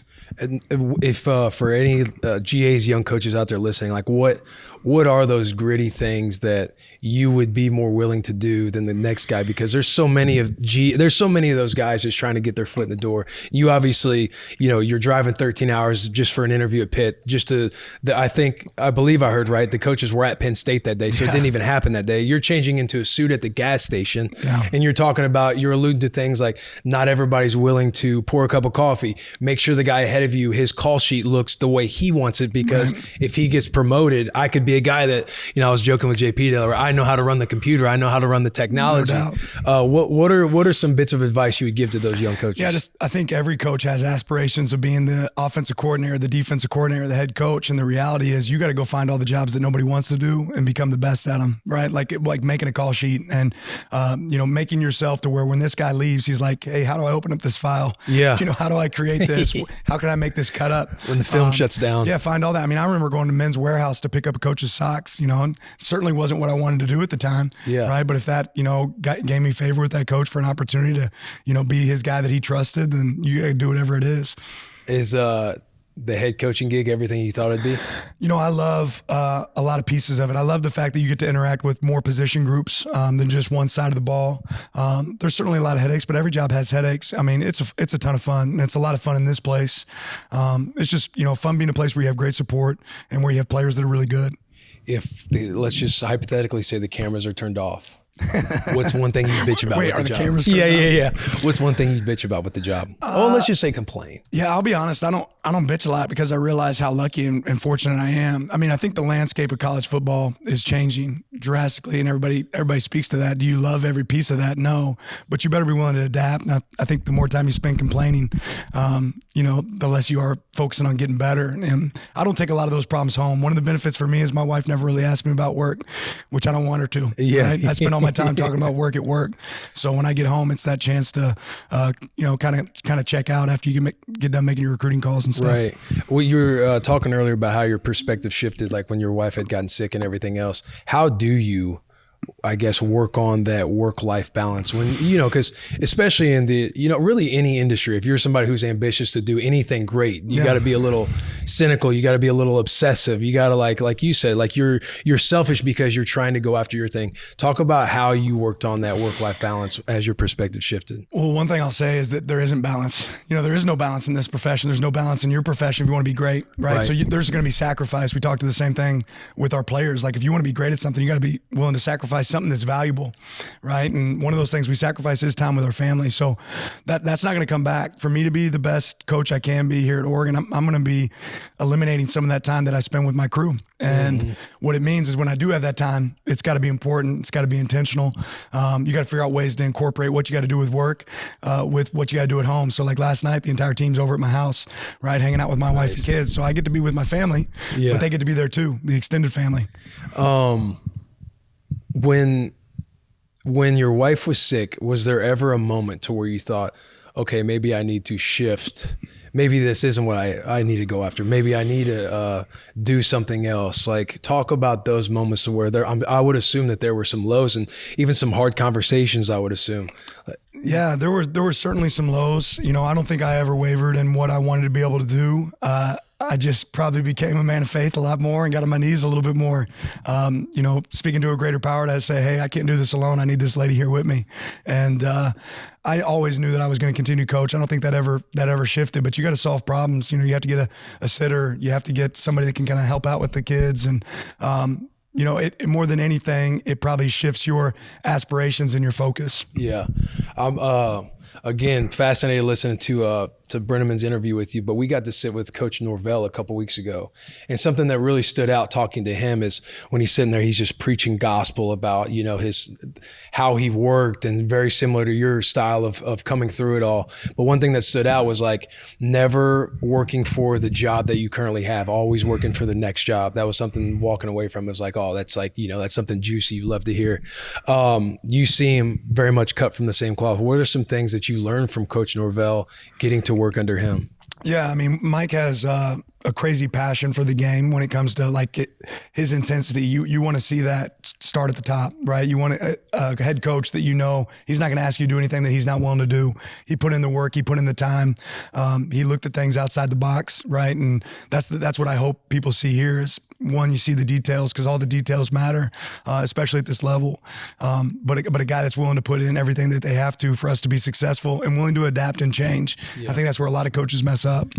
I know you've said that there are too many moments, too many like, you know, breakthrough moments, but is there one job shift that you made or one decision that you made that really kind of put you in the right spot to where you knew some things might come together sooner rather than later because of a choice that you made? I don't know. It's something I can appreciate now more than I did probably at the moment. I was a full-time coach at Sam Houston State as a DB coach. I was finally making a little bit of money. We had 3 kids and kind of living under our means, and I got an opportunity to be a graduate assistant in Alabama. And if you go back and look at that staff now, it's an all-star staff. Crazy staff. You know, Coach Saban, Coach Smart, you know, Lane Kiffin, Mario Cristobal, Mel Tucker, Billy Napier. I mean, the list kind of just goes on and on of the guys that are on that staff. And I learned more in football that year in 2015 than I'd ever learned in my career. What was that interview like? Going out to interview with Alabama? Yeah, you know, nothing that I'd ever been prepared for. You know, I kind of assumed I'd be a fly on the wall, and this is a GA job. It's not like it's the most important role in the building. But to sit there with Coach Saban and he's asking you questions about your philosophy on punt protection, that's not something I had dialed up ready. You know, I had my thoughts and I shared them, but you got to meet with everybody in the organization, you know, from position coaches to administrative staff. You know, I thought they did a really good job of being meticulous in that process, getting feedback from everybody in the building. What'd you think of this guy? So it was a lot of fun. I still got the voicemail saved on my phone today of Coach Saban calling and, you know, saying, hey, give me a call back. It was him offering me the job. Oh, that's fucking awesome. Not deleting that. Yeah.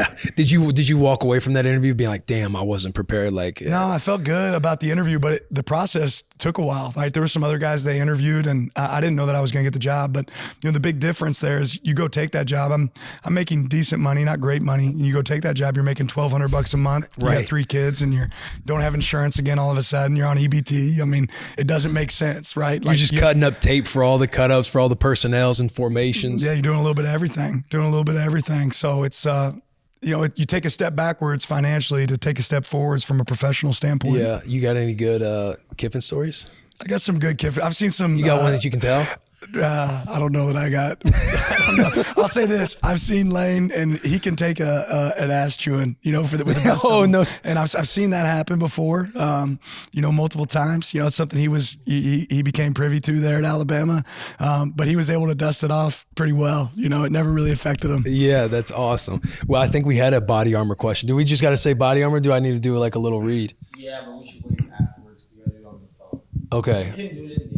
Okay, because I do want to ask. I want to ask your biggest ass chewing story that you took personally that just had you beaten down from a certain coach or any coach. From any. Let's do both. Well, I mean, did you ever have one? Did you ever have one with Saban? Yeah, and it's the craziest deal because, the best position to be at in Alabama with Coach Saban is to really be in the outfield, right? You got the infield, that's all the full-time coaches. Yeah. But to be in the outfield, you're kind of safe. Like, you're the guys that laugh at all the head coaches' jokes. And you see other guys get their ass ripped, but you're kind of, you see the position outside. goes, It's not your position. It's not. So I was in the outfield. I was a GA. But I remember we ran a kids camp, and we must have been working with like 7, 8-year-old kids, right? But he ran kids camp like we're running Alabama, like fall training camp. And I get there kind of late, and I'm kind of just learning the process. I'm a little bit of a fly on the wall, and one of our strength coaches is running bag drills, and he leaves, right? So he leaves the bag drills. He's got to go work out our guys. So I just started doing bag drills like I did at Park Hill South or like I did at Sam Houston State, and I was not doing bag drills right. Coach Saban came over, and it happened to be a day that Paul Feinbaum was following around, and he let into me. He let me know what bag drills were supposed to look like, and it was a great example of how everything mattered to him. It didn't matter that we were coaching 8-year-olds. Right. It mattered that you were doing the drill right. So I stayed up that night and watched every drill to make sure I had a master just in case I got thrown in the fire.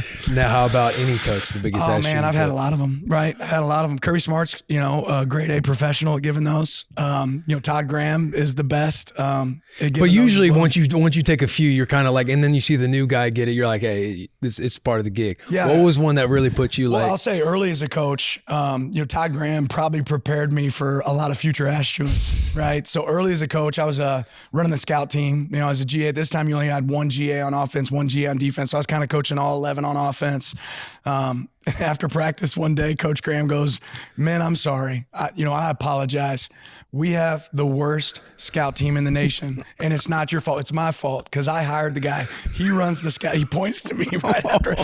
He runs the scout team, and he is the worst. And I couldn't have been smaller in that moment. I'd just been coaching high school ball the year before, and let's say the scout team got better, but it was a good humbling moment for me. Oh fuck, man! I'm just trying to imagine in that moment. Are you thinking that you're probably thinking maybe of a couple players like if you guys would have just fucking looked at the card? Oh no! In that moment, you're thinking about, should I stay a high school coach? Should I go back to Missouri right now and go coach high school ball? So, no, it's a humbling experience, right? But you can't cry and spill milk, man. You gotta keep rolling. Talk about your process of being the head coach of the University of Oregon and how that panned out for you. Yeah, it's been great, and it really goes back to the guys that I got to work with before. I got to see some great coaches do this, and every one of them was different. Kirby's different than Nick, Nick's different than Mike, Mike's different than Casey Keeler and Todd. So I'm relatively young in this position, but I got to see a lot of really great coaches do it in this seat. And I think the biggest thing I learned is I got to be me, right? But there is a process that you believe in. And I've probably stolen something kind of from each guy. The other piece is figuring out what the weakness is on your team and saying, okay, how are we attacking that rather than just rolling with the script or the practice face that existed 365 days ago, because it is changing. So I'm continuing to grow. I'm not there yet, right? I got a lot of growth to make, but that's the same thing I challenge our players with. And if you want to grow, you got to get uncomfortable. When you were in the interview process with becoming the head coach of Oregon, was it a time where, and I apologize for being unfamiliar with all the interview process and everything else, but was it one of those situations where you're hitting the interview circuit and thinking like, okay, maybe I'll be a year involved and kind of hit this and kind of have it for the resume, and then maybe the next year, or you got in the room and they're like, hey, we can't let this man leave.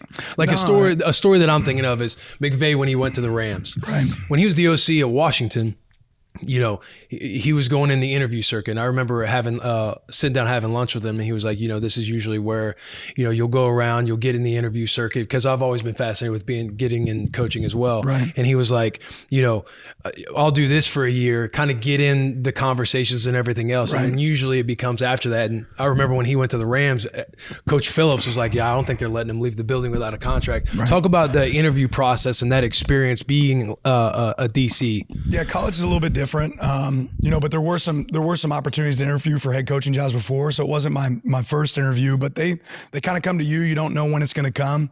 I mean, on this one, I'm actually flying on a trip to Miami to do official visits. So I'm recruiting for Georgia, and at the time, really, really satisfied with my situation at Georgia. We just lost the SEC championship. I'm kind of focused on the Orange Bowl.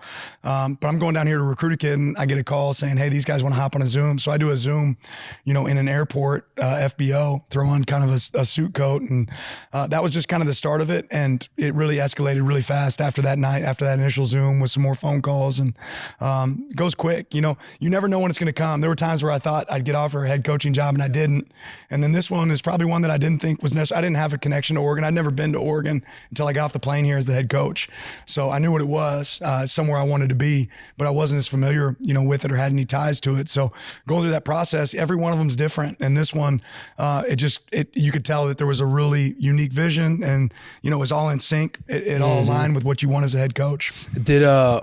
Was it with Oregon, was it one of those things when you're interviewing to be a head man to where you're kind of wanting to be a little choosy or pick the right situation? Like, had, you know, anybody, whether it's Norvell, Saban, any of these guys before you, Coach Smart, kind of giving you any advice on, hey, whenever you do get an opportunity, to make sure it's the right one? Well, I knew I could be picky because I knew I had a really good job, right? I really enjoyed being the D coordinator at Georgia. I got to coach some really good players. You know, we were competing for championships there. Got to win a national championship that last year. So I knew I had a good job and I wasn't going to leave for a bad job. You know, I always think the job you take has to align with your goals. Like, where are you going to grow? It's not about how much you're going to make. Who cares about that? Yeah. Like, I got to win, right? I knew I could win here, right? That was really important. I had to know that there was support. So yeah, there definitely had to be some things that aligned, but Oregon checked every one of those boxes. And then, you know, you have a couple successful years, the Alabama job opens up. How real could that opportunity have been had you sought that out? Because obviously, you know, I saw your video whenever you were saying, very juicy, by the way. That was a phenomenal job by you guys. Forward. Who has goals and aspirations? Raise your hand up. All right, everybody got goals and aspirations. You know how you get those? You be the best where you're at. If that's how you reach goals and aspirations, that's how great things happen. It's not about worrying about the next thing.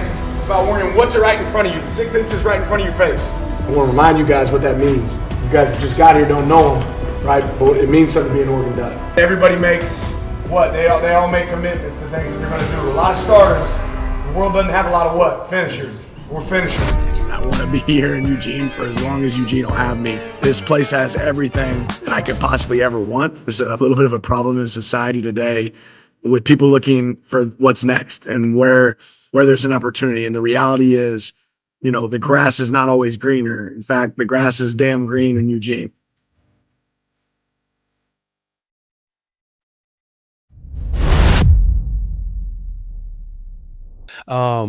But obviously you want to stay here and have your roots and everything here and be here for a long time. But how real was that potential to be the Alabama's head coach or be in the mix for the conversation? Yeah, I don't know. I mean, I think there's been a lot of opportunities that were real, but we're never going to let it get real here. I'm exactly where I want to be, right? I've said it a lot, but, you know, right now I have an 11-year-old, a 12-year-old, and a 14-year-old. I'm committed to those guys finishing school here, right? And for me to do that, we got to win, right? So I'm not interested in the other opportunity. One of the reasons we released the video is I'm talking to a recruit's mom the night before, and she's saying, I'm seeing all over, you know, the internet that you're leaving. 100%. No, I'm not. Targets were on you. Like, he's going to be the priority. Right. I need this D tackle. And so we actually were talking on the phone. I was like, what would make you feel comfortable? I'm telling you, I'm not going anywhere. What would make you feel comfortable? Are you going to make an announcement? I said, how about I make a video? So we make a video, and I sent it to her first before we ever released it. I said, because she had just gone through the same experience with another coach telling her he wasn't going to leave. And apparently a lot of coaches say one thing and then do another. Yeah. So I just wanted to make sure that we got this kid. And, you know, we're building something here. And, you know, I think a lot of people leave before they ever get to see what they can accomplish and what's finished. You've talked about alluding to the book Good to Great, and, you know, what is it, walking 20 miles? Yeah, 20-mile march. The 20-mile march? Yeah. What are some things you take out of that book outside of the 20-mile march? And also, are you making? Are these guys reading this? Are these guys reading the book too? Or are you just kind of going over it? Yeah, they don't necessarily read the whole book. Okay. You know, I've had one player after I get up here and talk through a book that asks me afterwards, hey, what was that book? And they come grab Christian Gonzalez, first-round pick for the Patriots. He's like, that was really good. Can I read that book? So I wasn't a big book reader, but I'm looking for ways to grow. Right now, we're really studying the book Art of War by Sun Tzu, and then Hidden Potential by Adam Grant. You know, I think those are both some great books that, you know, allude to growth, right? So we're always trying to look for something, and it's different every year. But probably the biggest thing out of Good to Great was what I can do different. Not so much about what the team can do different, but if you want to have a, you know, great organization, you got to have level 5 leadership. And what's that look like? You got to be humble. You got to be willing to grow. You can't be the guy that's always pointing out what everybody else is doing wrong. Yeah. You got to be a thumb pointer. And you pick up on a lot of pieces like that. is there anything with the head coaching job that was a surprise for, okay, I anticipated a little bit differently, being a coordinator, being a position coach, that you learned about becoming the head coach? Like any harder situations with players, or instilling all of this philosophy and getting it amongst the entire group? Yeah, I mean, one, understand that you don't want a coaching staff that has a bunch of yous, right? You want a coaching staff that's diverse, that can relate to players in different ways. And, what you define as a good head or as a good position coach isn't always the exact mirror of you. You want some other pieces to that. I think the other thing that you find out really quick as a head coach is your time's not your time anymore. You might think you can get up here early and watch some film, but as soon as you walk in, somebody's knocking on your door. You start to learn to appreciate people that can solve problems, right? Like if they can figure it out, and you can tell them later, hey, you did it wrong, but this is what we're going to do. And then you can't be afraid of confrontation, right? That's part of the role. You got to be willing to tell people when it doesn't look the way you want it to look. And you're not here to make friends, right? You're here to run an organization and do it the right way, but you can do that with respect in the way that you do it. Yeah, because it's so much easier said than done, especially with the confrontational. People avoid confrontation, and it's necessary to grow, right? If you never identify what's not going right, you're never going to get it right. Yeah. Oh man, I had a question that you were talking about. We interrupt this episode to bring you Pure Michigan. Emmy award-winning actor Sam Richardson is back in Pure Michigan and his hometown of Detroit just in time for the 2024 draft. All of Detroit is on the clock, and Sam is so excited that he is doing the draft of his own. Detroit is a great sports town with 4 major pro sports teams and tons of upcoming sport events and unique teams. Join Sam as he takes you on... Let's try again. Join Sam as he takes you to some of his top picks in the city, showcasing an unmistakable Detroit swagger you can't find anywhere else. Sam highlights the city's sports culture, old school favorites, and some exciting new businesses that prove everything is possible in Detroit. NFL legend and style icon Barry Sanders even drops by to help Sam get suited for the NFL draft. Check out Sam Selects and see why Michigan is such a good place to live, work, and play at michigan.org/2024 draft. Check out Sam Selects. That said, let's get back to this episode. Sorry, this is what my brain does. That's right. It's a scatterbrain. Works. Yeah. Write it all down. Dave Portnoy was on his show this morning. He's like, Will, he just can't help it. His brain is filled with rocks. He'll continue What'd you to get make... in trouble for? Kelsey's not going to this. Yeah, bro. This is keep up on yeah. So we had this beer. We have this annual beer Olympics that we do, and with the NFL schedules, we got one similar with my buddies. Oh yeah. I can't wait to ask about that. Yeah, I know you're kind of that. You're the head man in a group chat. I'll get to that. But yeah, we have this beer Olympics that we set up, and we tailored around the schedules of the NFL guys, and we always do it the last week of June because when minicamp is done, guys have like 6 weeks to kind of do their thing. Well, the first week after minicamp is over is Tight End U, and George, he's our boy, so we go to Tight End U, we do Tight End U, get some interviews there. Right. So we do it the week after. We do it the last week in June because in July everybody's going to be in it. They're going to be in the trenches. Right. They're going to be trying to get better. They're going to be ready to go for training camp. So we set it up the very last week. We've done it for 3 years in a row. And all of a sudden, Barstool has something the same week. Dave and them, they're making it about that we changed up all the Barstool scheduling to tailor it around the football guys. And then we exclusively tailored it around the Kelsey brothers. We sat with Jason at the Super Bowl, and they were like, man, we don't know if we could make this work. Travis is really adamant about doing it. We're going to, we want to try to make this work. If you could do it Monday, Tuesday instead of Wednesday, Thursday, same last week, then we'll be able to do it. So we tailored it around the Kelsey brothers. Travis gives the call the other day, and it was not good news. He's like, hey, Taylor, I'm so tired. Yeah. You must be going with Taylor it must be something with Taylor. Yeah. Something, when you're a superstar and then you're dating like the most popular person in the world, schedules, you got to kind of line them up. So I understood, but it made for a bad, everything kind of fell out for your boy this week. Yeah, I'm out here just taking bullets. It happens, man. So you guys have an annual little... We got a trip. We go every year. We have one of my buddies is a linebackers coach for the Giants. He's getting married this year in Miami. So we're taking a little trip to Miami right before the wedding, right? I hope it doesn't end up like, hangover. I hope we all make it to the wedding on time. Yeah. But it should be a fun trip. Are you the glue that holds the group chat together? I'm not the glue. I mean, I'm a piece of the puzzle. I'm a piece of the puzzle. There's this committee that exists. It's kind of this, but nobody really knows about You got a committee within the group? This is deep. Yeah, this is big. So Guys play different roles in the group chat? nobody really knows who the committee is. So Okay, maybe well, that you don't tells gotta who the say committee names. is. Yeah. Nobody really knows who the committee is. But they make a lot of decisions and things get done. What's been the best trip that you guys have been on? Oh man, we've done Tahoe. Tahoe was a lot of fun. We've gone deep sea fishing a couple times. There's been some good trips, and it's gotten better. As my job's gotten better, the trips have gotten a little bit better too. So Yeah, I bet everybody's getting a little bit better budget. Hey, let's do it up a little bit more this time. We're having fun. Not a lot like where you guys are. You back in the GA days where you're all cramming in a hotel. no, we normally can find a good spot to stay in. Dude, it'd be like we'd go to. You got an invite if you're interested. Shit. We'll talk. That'd be great. Okay. We're gonna say no cameras. That's fine. Yeah, I'll do it. Trust me. Yeah. But these guys would get excited if they knew that you could come. For this trip. All right. When are we able I'll to give say? you dates. I'll give you dates right after this. We'll talk. Yeah, We'll talk off camera. offline. I'll mess with that. I appreciate that. What now I kind of remember instilling all your stuff with the guys, right? Like again, going back and I'm using McVay as another example because again, I would just always pick his brain about coaching and everything else. And he was like, he came to me before practice, before training camp practice one day, and he was like, Comp, the biggest thing that you'll have a problem with, that all coaches do, especially if you're a ball guy, like you play, you do all this stuff, preparation won't be an issue, all these things won't be an issue. What'll be an issue is trying to teach people to think the same way that you're thinking.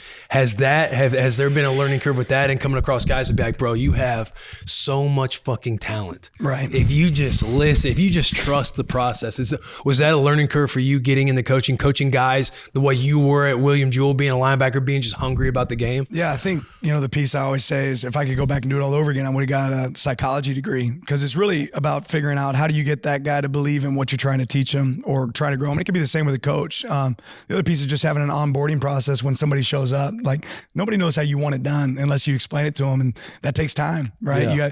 You got to sit there and try to create and make coaches talk through why they're making this call in this situation, right? And what your philosophy is. And we talk about playing the game before we play the game as much as possible. We do a coaches meeting where we put on a TV copy. I'm like, all right, what are we calling here?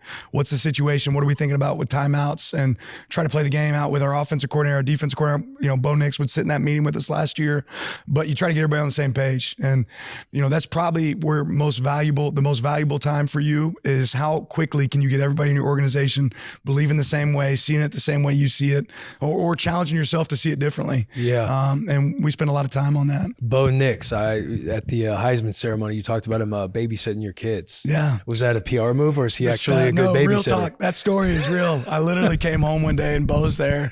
I mean, Bo and his wife Izzy, and really Casey Rogers and his wife Maya, they would come over to our place quite a bit. And every once in a while, Sophia would put them in charge of watching the boys, and she'd have a girls' night out. So unbelievable kid, unbelievable family. I'm really excited to see what he does next. Are there players that you watch have success, whether in the NFL or that you look back on, that you have an entertaining recruiting story about? Okay, good question. I'm trying to think. Entertaining recruit. I mean, we've all been in the situations where you go do a home visit and you eat one meal and you're full, and then you got to go to the next home visit and you do another meal. I mean, that can wear you out because you're going to eat it when you walk in the door. If mom's not going to eat, you got to eat it. You got to eat it, and you got to pretend you love it, even if you don't. But interesting recruiting stories. I mean, somebody that you guys never probably would have heard of, but he's actually playing right now in the league. His name's JJ Russell. I remember when I'm at Memphis, I'm going to recruit JJ, and I swing by the bank first because his mom works at the bank. I drop a note in the bank teller, and it shoots up the teller pole, comes to his mom. Nice move. Go play pool with his dad, right? At the local pool spot, and we're playing pool, and then go over to the school, hang out with JJ at the school for a little bit. After school, we get on the game. We're playing Madden against each other. The last game, we play for a commitment, right?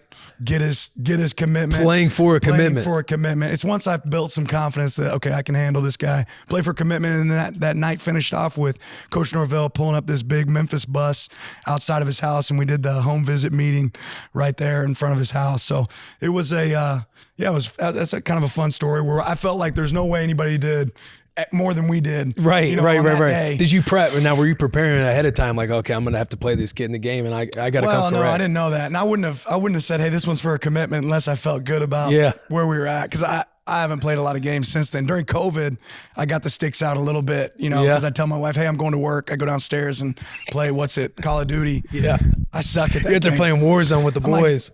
honey, shut up. I'm playing Call of Duty. I'm doing my job. You take the headset off? Yeah, she figured that out pretty quick. So, yeah, I haven't been on the game for a long time, but you're always trying to find something that's going to separate you from every other coach they're talking to about, hey, this is what a 3 technique looks like. I mean, there's a little bit more to that in the relationship. How was it like getting to learn the whole recruiting aspect of college ball? Like, I would assume you being a lower guy at first, and then you kind of get an area, you might go into some dicey situations, some dicey areas. Like, okay, I got to get crafty here. Do you have any of those? Oh, I've been in Baltimore where I was like, okay, I got to change. I'm wearing these cool Oregon shoes. It didn't used to be something that was part of my game, but I pulled up the place where I'm like, all right, I got to put on my other set of shoes here.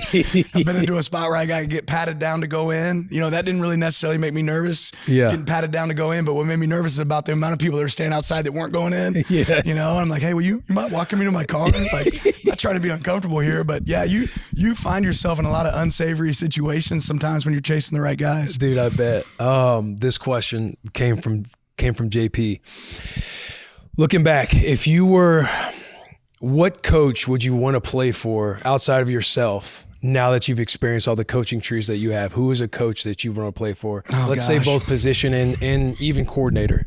Obviously, head coach, you're probably going to say all of them. There's benefits to all of them. I mean, I think I could, speak to each one of them because they're all different. But ultimately, like position coaches, we got some great coaches on our staff here. Like Tosh Lapoy is one of the best coaches. I was actually a GA at Alabama when Tosh was a position coach at Alabama before he became the D coordinator. And, the amount of time and effort he puts in, the details he puts in, I think really separate him as a coach.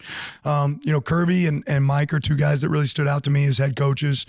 Kirby I'll probably be drawn to a little bit more because he's on the defensive side of the ball, but the passion and energy that he coaches with, the intelligence, how much I felt like I learned in my time working for Coach Smart, was certainly really appealing. And you just always knew you were going to get his best every single day. As a backer, what D coordinator would you want to play for?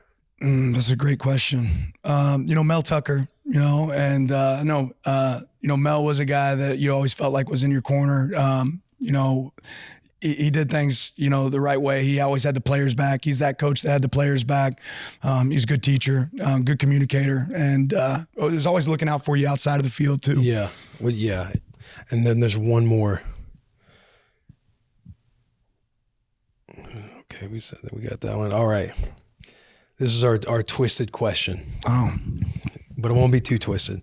If you had a movie made about you, what Hollywood actor would you want to portray you?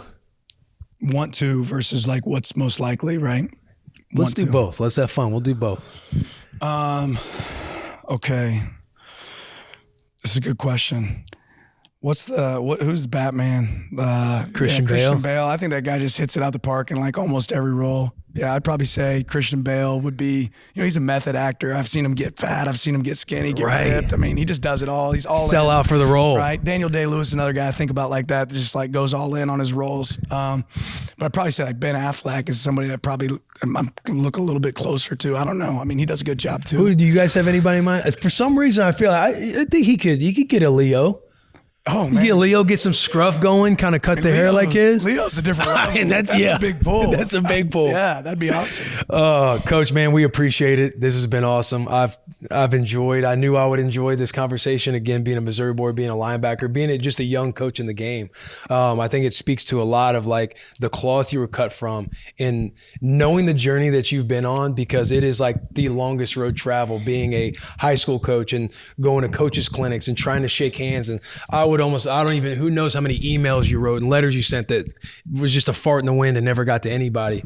But to see you climb the ranks and be in the spots you're in now, it's really cool. It's really cool. I'm certainly lucky. I've got some great luck, and maybe created some of it, but been around great people. Best thing that I've had. I've been around winning organizations, and that's the key to moving forward. So really appreciate it. It's been fun, man. For the boys. Yeah, for the boys. Matter of fact, I got one more. How long did it take you to craft the speech before Colorado? The Cinderella story is over, man. Right? They're fighting for clicks. We're fighting for wins. There's a difference. Right? There's a difference. Right? This game ain't going to be played in Hollywood. It's going to be played on the grass.